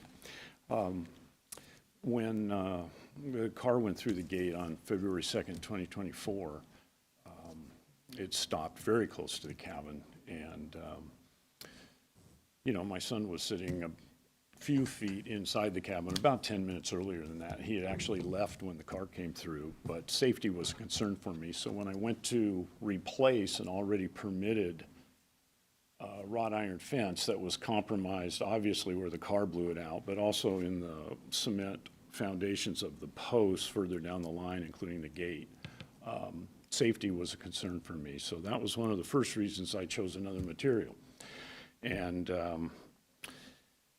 I was replacing what was already permitted across. I was just using another material, and that's why I began the process when I was able to replace. The other reason that a wall was chosen and not replacing the wrought iron gate is kind of a history of a nuisance and a liability issue. Originally, the older owner of the property, before I purchased it 11 years ago, the cabinet was such an anomaly on the street that the old owner was burdened by the fact that children would play on the cabin. They were so attracted to it. And to create a safe situation and decrease liability on it, he asked for the permit from the city of Glendale to put that wrought iron all the way across 75 feet. And of course, that took care of the issue of children playing on it. We have another issue that's been ongoing for 11 years, and that's that people broach our 25-foot setback up to the wrought iron. And there's a little bit of flattery involved. I like people taking pictures of the cabin, that they appreciate it, but it's not unusual for someone to see someone walk that 25 feet and encroach the setback area and put their cell phone through the wrought iron and take photographs. And in terms of liability, these people are walking on uneven dirt, roots, and if you're familiar with what's happening with homeowners insurance in the state of California, you can appreciate my concern at having even one claim on something like that. So I did think that the wall would be more of a deterrent to people broaching the 25 feet, and that was my second reason for going with a different material than the wrought iron. My third reason is aesthetic. The cabin is such an anomaly in the neighborhood. And my back house is mid-century modern. So I have mid-century modern in the very far end of the property. By the way, the property used to face the other way. And my back house, the back of it presently used to be the front of it, and it faced Del Val. In fact, my plumbing still runs underneath the property behind me all the way to the street on Del Val. So I have this unusual situation where I have the back house that is technically the main house, but in the back. And then I have this log cabin. And in terms of a design aesthetic, there's just no match for it. And with the wrought iron, you're looking through into the property, into something that's not cohesive and logical. So my feeling with the wall was that I could integrate material like cultured stone, caps on the wall, especially rough sawn stained wooden gates would match the cabin and bring it to a more unified look from the frontage of the street. And if I'm able to take those elements from an architectural feature instead, and that's hard to do with wrought iron, it's almost impossible. But if I get that architectural element and I can put that westernized kind of look on the frontage, now I'm pulling the cabin in as an aesthetic principle, and I have plans if I put a two-car garage on the property. Right now, it's just a carport in the back. In order to get cars off the street, I'd like a two-car garage, and I would ask the city to permit perhaps the same kind of materials that I'm putting on the wall that tie the cabin together aesthetically with it on the two-car garage eventually, and on the fascia of the back mid-century modern home. The mid-century modern home does not need very much alteration in order to fit with the rest of that design strategy. And of course, that's a big reason why I want the wall, is I want it to be a statement that makes sense and pulls the cabin in instead of the property being such an anomaly. One thing I did 11 years ago when I bought the property, the concern in the neighborhood, it was palpable. When I bought the property, everyone was afraid I would demolish the two structures and build or at least ask to be able to build a very large If home. you could just, sorry to interrupt, if you could just finish your thought, that was the timer? The timer, yeah. Okay. Yeah. Generally, it's an aesthetic approach to bring the property together as one main cohesive unit. And thank you for allowing me to speak. Thank you so much. Thank you. Thank you. All right, Megan, next speaker, Megan. If you could just state your name for the record. My name is Megan Schoengert, and I live at 1734 Don Carlos, next door to the septic property. Full disclosure, I was the one driving the car that knocked down that panel of fencing at our property line, regrettably. So I'm here to object to this replacement, replacing the previous fencing with the wall. And I'm going to ask that modifications be made. It's just not compatible with our fenceless neighbors, including my property. In addition, the current wall spans, as you saw on the rendering and the pictures, it spans the 75 feet. On the other side, the other neighbor, it attaches to their driveway and their garage. But on my side, I've got 14 feet of wall in front of my living room bay window. And it stands 7 feet. There's grading issues that nobody did anything, funny, but there's grading issues. And so there's 7 feet of wall in front of my living room window. And where I used to have, it was wrought iron, it was okay. I appreciate that they're trying to upgrade, I really do. But you could see through it, and there was, landscaping and what have you, and it was a very pleasant and open view for me looking out, as well as for everybody else looking in. It is not a high-traffic street. I just don't want a wall. I don't think anybody wants a wall right by their living room window like that. I appreciate the notation about the comparable properties that were listed in the permit request being not perfectly comparable. I also appreciate that the owners are trying to upgrade, trying to make it nice. I don't want that in their effort to upgrade for my enjoyment of my property to be downgraded, and I feel like it already has been, so that's really it. Thank you. I have a question. Yes. So do you live on the left side? Stage left, or? If I'm facing the street looking at the property, this is your home? Yes, I live in that house. Got it. But your driveway is over here, right? Yes, it is. And then do you have vegetation in this corner here? I do. I had a camellia that died recently, so I need to replace it, but it's still a very massive wall that's going up there that is above and beyond. And And I believe I sent in pictures. Okay. Yeah, we got the emails. So the request that you're doing is for the whole thing to be done as a fence, as opposed to, No, or are I- you just saying No, the side I am portion? open to compromising, very much so. If the height can be lowered, the masonry height can be lowered, and then maybe something much more open could be on top of that if there's a need, a need to secure it more. I personally have not witnessed the photo taking, and certainly the car accident was a fluke. I've lived there for over 30 years, and it was a fluke. Not going to be happening again. Okay, just to make it clear, I'm asking, are you talking about just the portion of the wall or That project side wall, no, I'm talking about The whole thing? the whole thing. I see. Because then I'm just looking into their yard, and not through.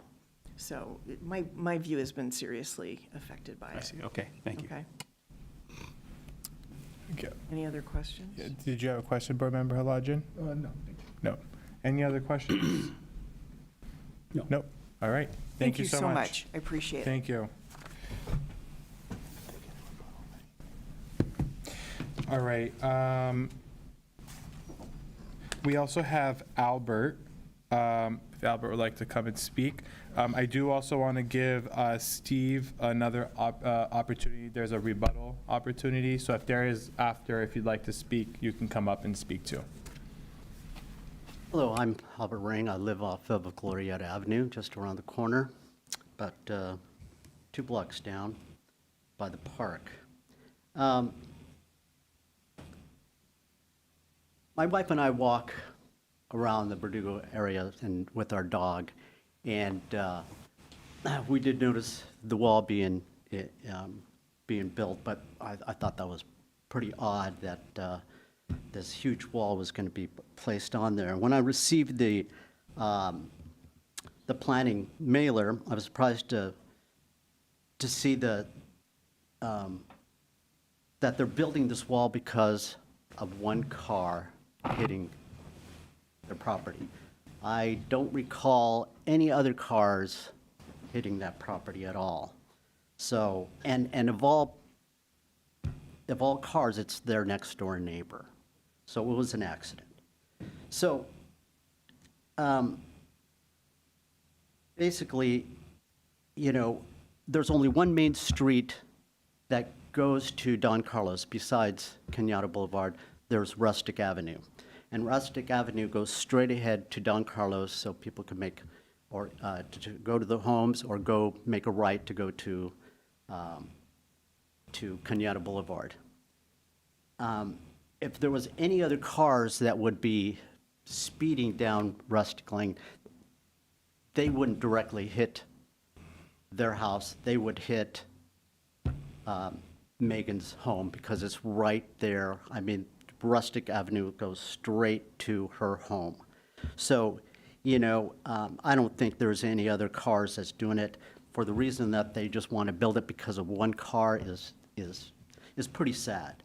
So, but I understand that they do want to rebuild it, but just having a stucco fence up there, a high giant wall that just covers the whole beautiful cabin, absolutely beautiful cabin. But I just disapprove of this project that they're building. And that's my time. Thank you. Thank you. Thank you. Steve, did you want to come up? Yeah. The first thing I'd like to address is the occlusion on the east side. And as the wall turns down towards the previous speaker, two before, her home, the issue is that all the properties from Kenyatta to my property have 25-foot setbacks. And then her home is built, I believe the frontage of her home is at 40 feet setback. And the properties from her home down to the end of the street, which is the wash, are at that 40-foot line. And so you have a demarcation right there. Anything that I would build at the 25-foot setback is going to occlude on anyone that's built at 40 feet back. Not that I'm not sensitive to her concern about that. I'm just pointing out to the panel why that occurs. I have built the wall where the wrought iron used to be and where landscaping used to be pre-accident and could be planted again. And I think that applies both to me and to her. I'm certainly willing to do that, but that occlusion comes from the differential between the setbacks. If I was to build a home at 25 feet, there would be occlusion. If I put the wall there, there would be occlusion. So I hear her concern about it, and I'm sensitive to that, but I do want it noted that the reason for it is that that's how the house is set back. It's set back further than my 25-foot setback. And that creates the calculus on it. It's not something I would intend to be a problem, but, you know, it's there. I have a property that's a 25-foot setback, and I'm staying to that by code. And I'm turning that wall only as far as that wrought iron used to be put. So I wanted to make that note. And then just to address one more concern that the last gentleman brought up. It's not that I'm building this for one car. I mean, if you told me the day before, I got this call at 8 a.m. and with my son in the cabin that a car had gone through the property, and I did concern myself with the idea of safety, you know, with a stucco wall, because that event is a crazy event. But the same thing could be said the day before this accident. If you told me that somebody was going to drive a car through my property, I wouldn't have believed you. I would have said it could never happen. So I had a safety concern in terms of, hey, let's build this better. But primarily, it's for aesthetic reasons. I want to bring the cabin out of its strange aesthetic place in the neighborhood. It's an anomaly, and I would like to bring it cohesively kind of together all at once. It's not because of a car, it's just that these series of events began and occurred because of the accident. And the wrought iron was compromised, and it was time to replace. Thank you so much, Thank you for the Steve. report. I have a Thank you. question, Mr. Chairman, if I may. Yeah. You explained it very nicely about the safety concerns, liability, privacy at the front of the house, but I'm curious to understand why 7-foot wall on the side of the house? What are you trying to achieve there? Yeah, one thing I haven't been able to mention is that we have saved all the dirt from the foundation dig.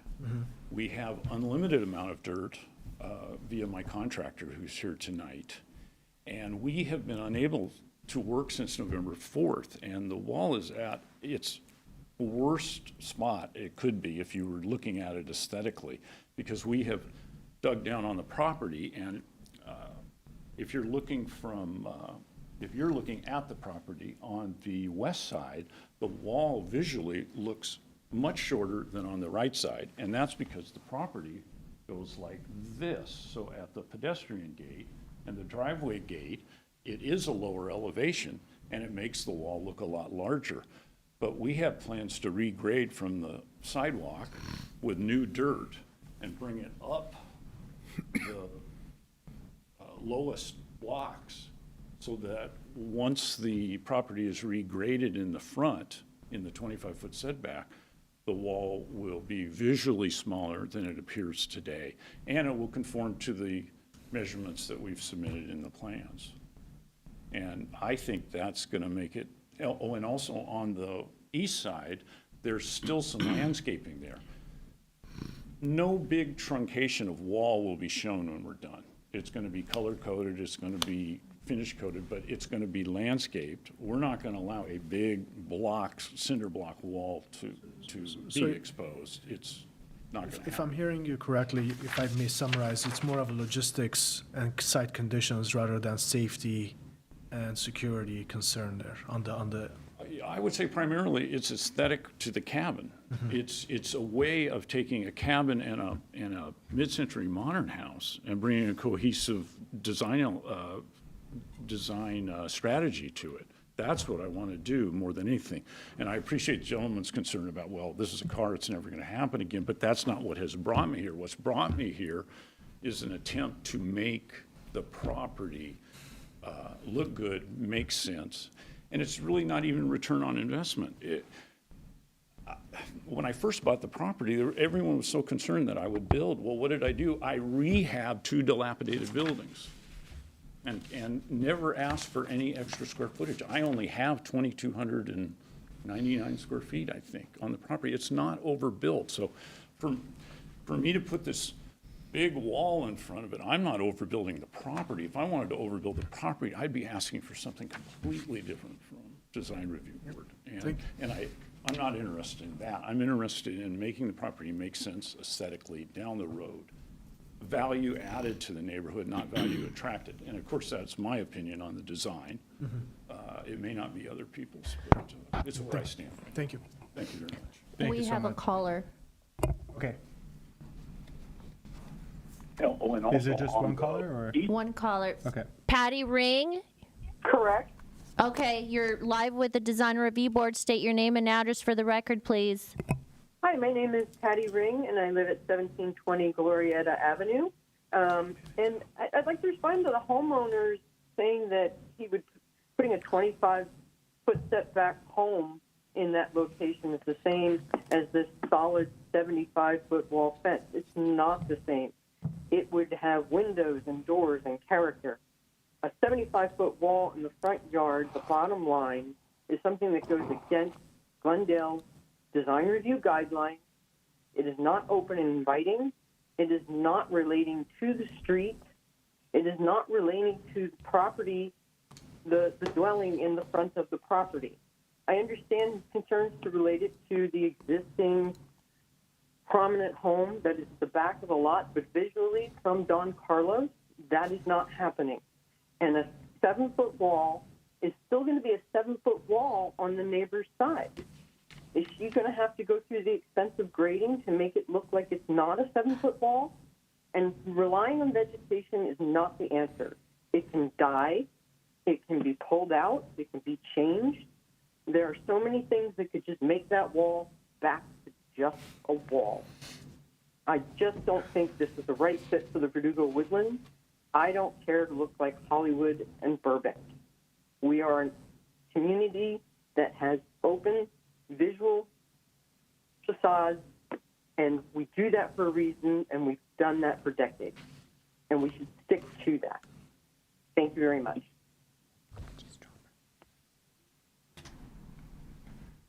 Thank you. That's it. No more callers. No more callers. Mr. Chair? Yes. And I know we've kind of elaborated a long time, and everyone's spoken for a long time, but if I may just ask a question to staff, and I was going to ask this earlier, but I wanted to kind of hear everything through. The side wall that's in question at the moment, if the applicant were just to put up a wood fence over a weekend, 6 foot high or 5'6", whatever it is, they wouldn't need any kind of a permit if it's on the side property line. Is that right? Boundary line walls under 7 feet typically would not require a building permit. They still require design review from planning staff. So they would submit for example, design review exemption on the portal. And that would be past the 25-foot setback? Correct. Even if it was past 25 foot, if they wanted to put up a wood fence, they would still ask for some sort of a, there would be an application, but would there be some sort of an administrative review of that wood fence? Correct. It would be design review exemption. That's what, for planning purposes, what they would be requesting. Boundary line walls and fences, non-retaining, outside the 25 feet, along the interior, I guess, adjacent to the interior property line, is allowed per the zoning code. Understood. Now, if they had stepped it back a foot, let's say, so it's not really on the boundary, step back the foot into their own property, would they still, would that still trigger some sort of an administrative review? Would still need to review it, yes. And then what if that fence was a 4-foot high fence or a 3'6" fence? Would there still? Planning would still review it. So regardless of the height, planning would still review it in regards to conformity, everything Correct. else? Okay. And, Sounds like we have one more caller, by the way. all right. Mr. Simone, if you want. I don't know if you've closed the public portion of the hearing yet? Or, I We'll don't know allow if- the caller Okay. to, yeah. But Mr. Simonian has a And, question. and there was some, well, you indicated that at some point, or somebody did, I'm not sure if it was a speaker or staff, that the homes were actually accessed from the other side. I think it was the speaker that said that. It was the speaker, yes. So the home on the left side that has the 40-foot setback, at some point in time, that was really the back of the home that's been remodeled to look like a front of a home? Am I understanding that correctly? You Or know, was that more I don't have the factual answers to that question, whether, you know, how ultimately the historic property was developed and if it did front on Del Valley. I did evaluate the permit record and both the homes are permitted. I couldn't speak factually to, you know, whether or not it was, you know, how the lot was oriented. But the property owner and applicant provided that comment. I see. Okay. Thank you so much. I have no other questions. Thank you. Thank you. And we'll allow that caller. Mr. Carl Jarvis, you are on the line with the Design Review Board. Can you hear us? Yes, I can, yes. Okay, very good. Thanks. I'm a property owner and resident on Don Carlos. I'm 1740 Don Carlos Avenue. I just want to confirm that I've lived on the property since 2012, and it is a dead-end street. So I think the applicant's comments regarding people being sort of looky-loos and putting the wrought iron fence previously there is a little far-fetched. I also think there's a bit of an inconsistency. If he's trying to combine the two homes together, why does the wall need to be 6 foot? I don't think that has any bearing whatsoever. In terms of car safety, a 6-foot wall is going to make no difference. And I think the Review Design Board did mention lowering the wall.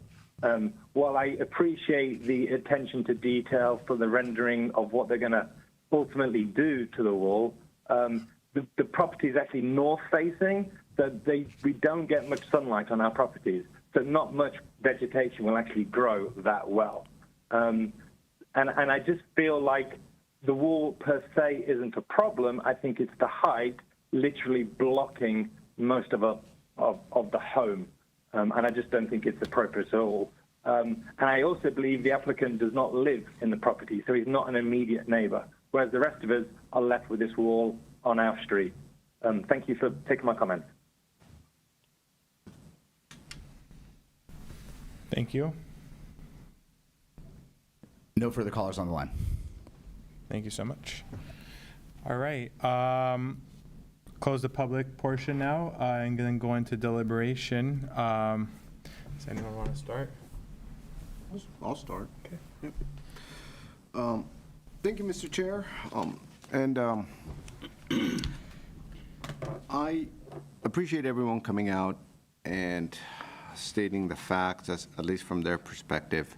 I'm saddened that we have all these neighbors that are going head to head and are in disagreeable situation at the moment. It's also ironic how, you know, the neighbor that's objecting to the wall was the one that went through it. But at the same time, it's such a rare occurrence. I mean, these things may not happen for many, many years. And to me, it's kind of irrelevant whether someone went through it or not. What's relevant to me is it per code? Is it past the setback, number one? And if the owner wants to put it in for, let's say, even privacy reasons, because they have a dog or they have anything else, that's really their prerogative. In regards to the fact that it's turning the corner and on the side, I think that, to me, has, I look at that as a little more of an encroachment onto a neighbor's property, the side than the front. And my mindset is that, well, if they're kind of in their living room looking out, the wall along the side tends to be a little more visible than something in the front. I think it's unfortunate that work was stopped in the middle of it because you don't have really the opportunity to finish it. Where I absolutely understand and agree that once it's finished, that wall's going to look a lot shorter. So if you were putting in footings, you had to dig things out, the dirt was out. Once you put all that dirt in, it's going to make a world of difference. Secondly, is once you put all the details on and the landscaping, it's going to soften it up quite a bit. From what I could tell, at least, from some of the calls and et cetera, is, the neighborhood isn't quite happy with the exact design language of the wall because they're saying it's not as conforming. Now, a wall was there, and so a wrought iron fence was there before, and now it's being replaced by a different material. And then it becomes subjective as to what's compatible and what isn't. As far as the front is concerned, I would say if there are maybe a couple of punch-outs, maybe 18-inch punch-outs, almost like a mission-style sort of a stucco wall with a wrought iron kind of a crossbar inside, I think will make a big difference. Because now all of a sudden you don't have this massive frontage, you have a couple of pop-outs, and then the landscaping could actually go around it, and in a sense, it's lighten it up. I do think that ultimately, landscaping will grow. It may not be as lush as depicted because of the north facing. So therefore, I think some of those punch-outs with the wrought iron fences will provide enough undulation from at least my point of view. If I could also see that, but in general, I'm okay with the wall. I'm okay with the placement of the wall. I'm okay with the height of the wall. Once it meets kind of the guidelines that's been presented in the package, I would maybe add those punch-outs because I think that would soften it up quite a bit. If there's these Spanish-style openings every so often with wrought iron crossbars inside, I think that would really take away from the kind of massiveness of the wall. In regards to the side, I think maybe as a gesture, maybe the height is dropped from 6 feet to 4 feet, and then there's some sort of a metal decorative thing above it is a possibility. But overall,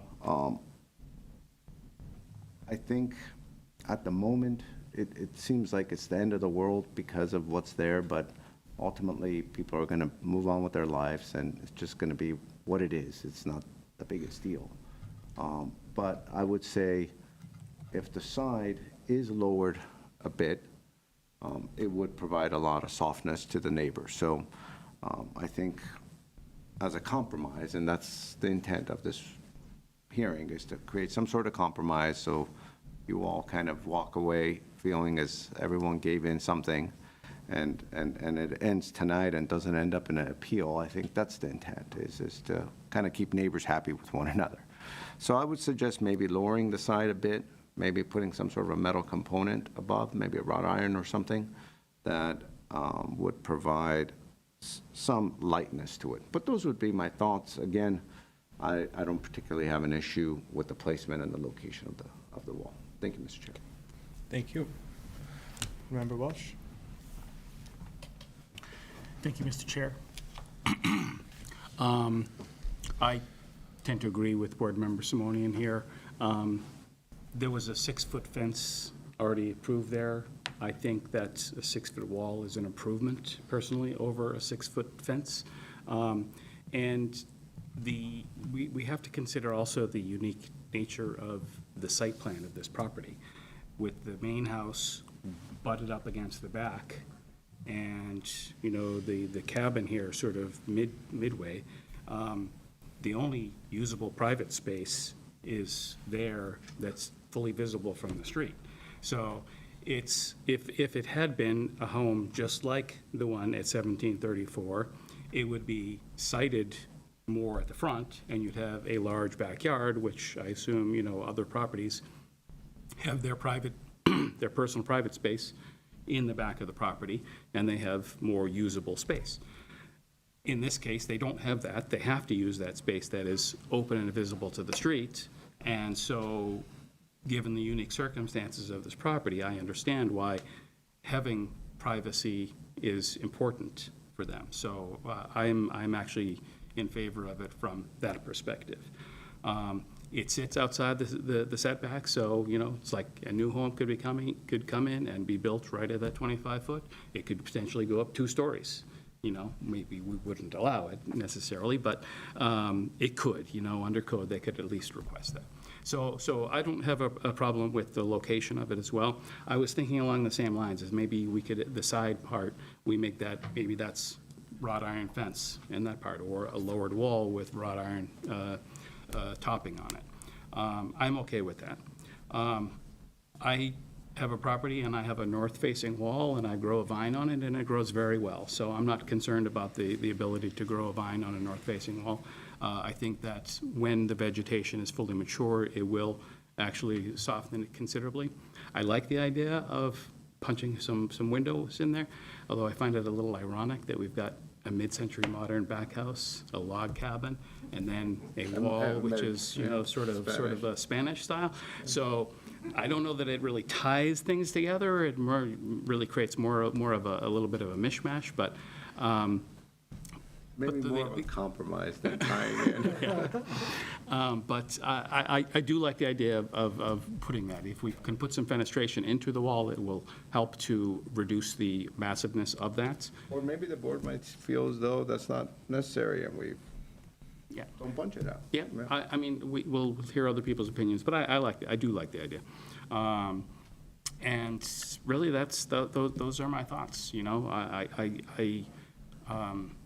I know that it's not necessarily something that the design guidelines would support, and so I understand staff having brought it to us to get some feedback on this.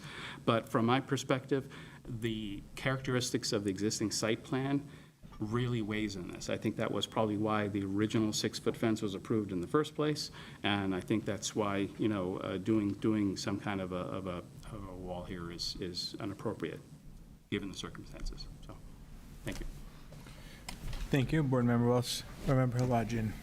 I'm a little torn because as a member of the community, I like our community is open. There is long-term benefit in terms of aesthetics and the cohesiveness of the community. So I'm a little torn that this wall got built even before permits were issued. But I do understand the safety, liability, privacy concern. I just, to your point, Mr. Board Member Welch, it's we're kind of mishmashing all these different designs together, and especially looking at the neighbors. There's mid-century modern next door. I just don't know if this Spanish kind of style architecture with stone, finish, it matches the community. If the concern is safety, liability, privacy, I understand it, but there are other ways to soften it. Maybe lowering the wall, making it 2 feet. You don't really need, if you're worried about a car going through a 6-foot wall, it will go, I'm not sure if that's even safe to the driver, right? Because it would land perhaps on top of the driver if this incident occurs again. Those are, or the person that's standing behind the wall. So maybe there are ways to soften this, lowering the wall and putting, some decorative railing on top that will keep the children or the kids that are trying to get close to the cabin out, and that will still provide the safety and somehow privacy to the neighbor. So those are my thoughts. And as far as the return wall, it does impose an impact on the neighbor, Megan's property. So I'm a little concerned on that as well. So those are my thoughts. Thank you, Board Member Halajian. I think I'm on the same page as you. We're a little bit torn as well. I was just doing like quick review of the guidelines just to see where what it states, and typically it says they want the front yard needs to be like open to the street, but I do understand this is a special situation, and our guidelines do say that if there are those special situations, X, Y, and Z. In this case, the materials used, how it's used, the height of it, are all just things that we need to put into consideration. I I wish, you know, that the permitting and stuff were all taken care of before the wall was built. Because I am, you know, I'm more going towards like lowering the height of the wall. I do think the design of it is, you know, I really like the design. I think it would be, I think it would look great. I do think there needs to be a little bit more opening though, because currently right now it just, you know, straight wall, can't really see anything else. So lowering it, I'm open to. I'm also open to Board Member Simonian's suggestions as well. You know, working with what we can, compromise between both. So I think that's kind of like where I'm at right now, where I think I'm open to Board Member Simonian's suggestions, but I'm also, you know, leaning towards like potentially lowering it as well. I don't think it needs to be that height. We don't want another car, of course, going in, and I understand the safety, you know, concerns that was brought up, but I don't know if it needs to be that high. If I make one more point of order, Mr. Chair, is that listening to the applicant, it seems like there's unfinished business still here. There's still some grading component. I heard a potential garage coming, so again, the garage could be separate permit, but I feel like the grading element here is important to consider. And I don't think that has been addressed, the set of documents that we got. I do appreciate the pretty, you know, drawing, whoever did this, kudos, but I feel like it's still unfinished and it needs to be further investigation from grading, maybe a civil plan, kind of understand how this wall, you know, whether it's 7 foot, 4 feet, how it's going to look. So, and as far as the landscaping vines, I mean, long term, it may become a maintenance concern if it, you know, it's something also to consider. So, in the picture, it looks great, but is it always going to look? Those are my thoughts. I may, as I'm listening to all the board members, I think there is an interesting opportunity for a further compromise that I think would be a win-win for everyone. So as I'm looking at the site plan, right, there is this walkway that connects. So this walkway could easily, that's right, the walkway, the boundaries of the walkway, say, could be in the form of a retaining wall. And I'm saying like a 6-inch, 8-inch, 12-inch little thing, which is allowable up to 18 inches in the front setback. And so if the dirt were to kind of slope up from the sidewalk area up to the wall, from the inside you have a 6-foot wall, but from the outside you really have a 4-foot wall because you can't really tell, right? And at the same time, the boundaries of the walkway act in a form of a small curb wall, call it, to hold the dirt. So from the outside, the height is completely reduced. At the same time, easier to landscape. From the inside, you still have your privacy, and I absolutely understand it. If I was in your situation, I'd want to do the same thing and have a backyard. So I think that could easily accommodate what we're talking about, aesthetically providing the kind of lowering of the height. Furthermore, because of the log cabins tend to have these kind of walkways that have these stone walkways that maybe go up and down that are in retained kind of portions because they have stones along the edges. So a pathway, we can make a condition that a pathway would be created with some sort of boulders kind of thing, which is synonymous with the area, that would retain the dirt, create a nice kind of pathway to the gate. Everything would look natural, so it wouldn't be a bunch of block wall, it would just be more stones. And then you would have your landscaping from the outside, and therefore reducing the height of the wall from, say, 6 feet to 4'6", because of the 18 inches of kind of, you know, grade. So basically, you're saying berming up the dirt Exactly. against the Right. wall up to about 18 inches. Correct. And, you know, have a gradual retaining wall on Right. either side of the path. Right. And then the retaining wall would be in the form of stones called boulders, which is very synonymous with the area. So it's in the keeping of the area And so I think that would be, you know, I would hate to just say chop off 2 feet from that wall, you know, because then the backyard really ends up having a 4-foot wall, which I would not want if I'm, you know, living there. But I think this achieves the exact same thing in a more cohesive, achievable way for the neighborhood in the fact of compatibility. So I would suggest that as a condition and see kind of where it I lands. think that was the intent of the applicant to do something like that, because right now, the height of the wall is like 7 feet from the existing grade, and they were going to be backfilling it to lower that, and now we're saying you're saying backfill it even more. Even more. Burn up the earth right up against that to create the visual appearance Of of a the wall. 4'6" to be wall. 4'6". Yeah. So it wouldn't change the actual height, or the actual, you know, Right. latitude or, you know, elevation of it. Right. And as far as the side wall with the neighbor, will that remain, or will that, I think as a compromise, you maybe drop it to 4 feet or 4'6" and then have some sort of a decorative metal over it, if they so choose. You know, and if they're gonna landscape it, you're gonna cover it up anyways. And no, I'm sure you're gonna landscape it from the inside, and the whole thing would be covered in a couple of years anyway. So, to me, I think it's more of a gesture, because they could put Lugosium hedges right along there from the inside and just completely cover it and go up 12 feet. No one would say no one could say anything. Yeah. So it's unfortunate that neighbors are kind of bickering over this kind of stuff. And I really feel bad for everyone. But I think, you know, we've probably spent more time on this than the 7-story building that's going on Central, which is insane in my mind. But that would be my thought process. Thank you, Board Member Simonian.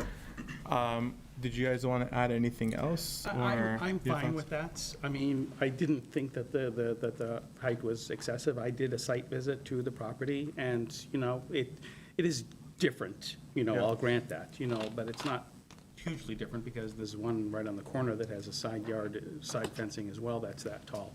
So it's not completely out of keeping with what is visible in the neighborhood. But, you know, it is different. But that's why I come back to the site characteristics are also very different. So I'm fine with a condition like that to. And that would be only if there's no consensus. Mhm. You know, that's where I'm kind of going with this, because it seems as though there was some, you know, we're 2 and 2, so if there needs to be some compromise to move this along, because it's been an unfinished project for months, then that's what I would suggest. Did you have anything? no, I don't have anything to add. There are some good suggestions. Oh, I'm sorry. There are some good suggestions, and I just, you know, let's pick the best suggestion and put it to vote. Is it possible for you to read what we have right now? Sure thing. So, Board Member Simonian, well, there's been comments from a couple of you regarding lowering the wall, the potential of lowering the wall. Most recent comments by Board Member Simonian would be to fill in the grading, perhaps more than what was originally intended, to offer a perceived height of something along the lines of less than 5 feet rather than the 6 feet by berming up land against the wall.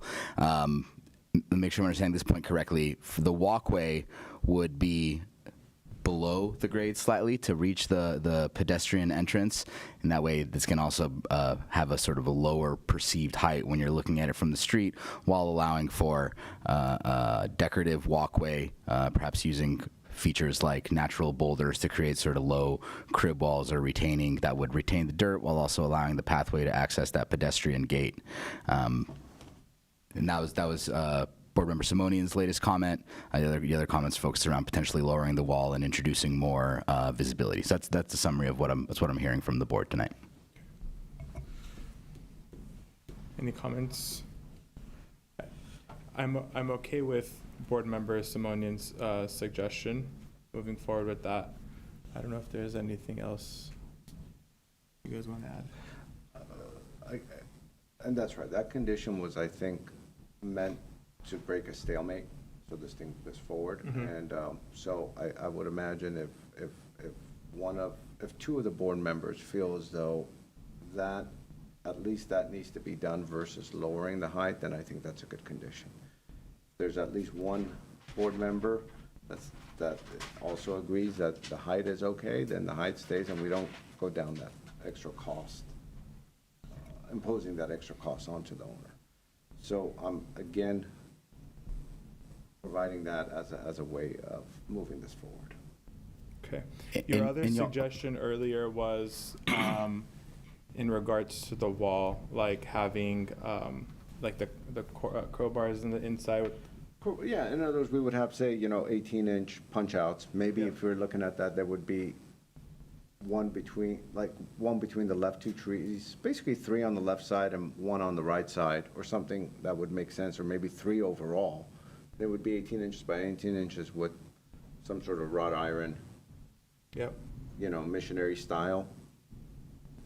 The stucco would go in it. That I think would also serve its purpose. Yep. Again, this is it seems like it's the end of the world for the neighborhood, but it isn't. But that would be another compromise. Yep. Thoughts? I am okay with both of Board Member Simonian's thoughts, and the additional condition of lowering the wall on the neighboring side where it does the return, and just allowing them to put like some kind of a wrought iron fence to Yep. top it. Okay. So as far as the conditions, are we suggesting both conditions for the applicant to study and pick one? No, or, it just, One or the other. go ahead. Yeah, Chair. so I was gonna say either one or the other. So the first one would be the punch outs with the crowbars as an option, and then keeping the height as where it's at, if I'm understanding this correctly so far. And then the second option would be Board Member Simonian's suggestion to help with that, but of course it comes with more cost. Yeah. I just didn't want to force a condition and then there wouldn't be a consensus. We would be 2 and 2 and it would be an awkward situation. So I'm just putting it out front and saying this is something that could be done. So I'm okay either one. Yeah. So it's up to, I think, one of you guys to decide which way you want to go. I think between the two options, I would prefer the option, the restudy the grading, that will give the appearance of lowering the height of the wall. So rather than incorporating a Spanish style that will not blend in with the neighborhood nor with the property, so. Okay. So it's up to you, Mr. Chair. Okay. Which one you pick. Yeah. No, I would agree with Board Member Halajian. All right, so then I move to approve the project with the stated conditions of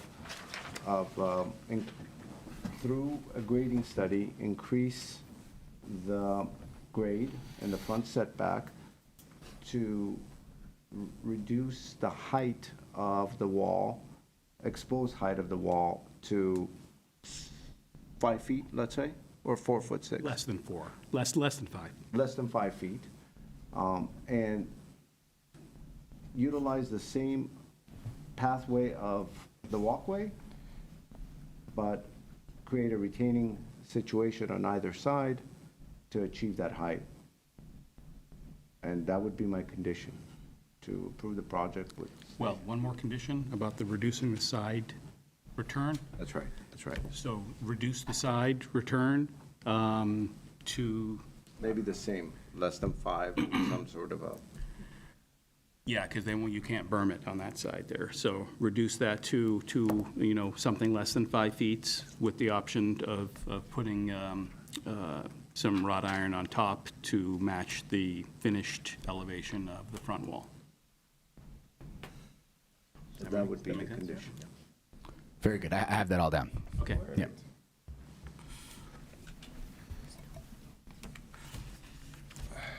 So Board Member Simone has made the motion. I've made the motion. I will second the motion. Okay, that was a motion by Board Member Simoni and a second by Board Member Welch. Also, did we want to include the comment that was in the staff report as a suggested condition? Yeah, that was fine. I don't think. Keep that and then add the additional. Okay, so approval of the conditions as stated. Board Member Simonian made the motion and the second by Board Member Welch. Board Member Simonian? Yes? Board Member Welch? Yes. Board Member Halajian? Yes. Chair Kaskanian? Yes. Motion carries 4-0. Thank you. Thank you. Thank you. Mr. Chair, I move we adjourn. adjourn we shall go. All right. 7:27, we're adjourned. Yes.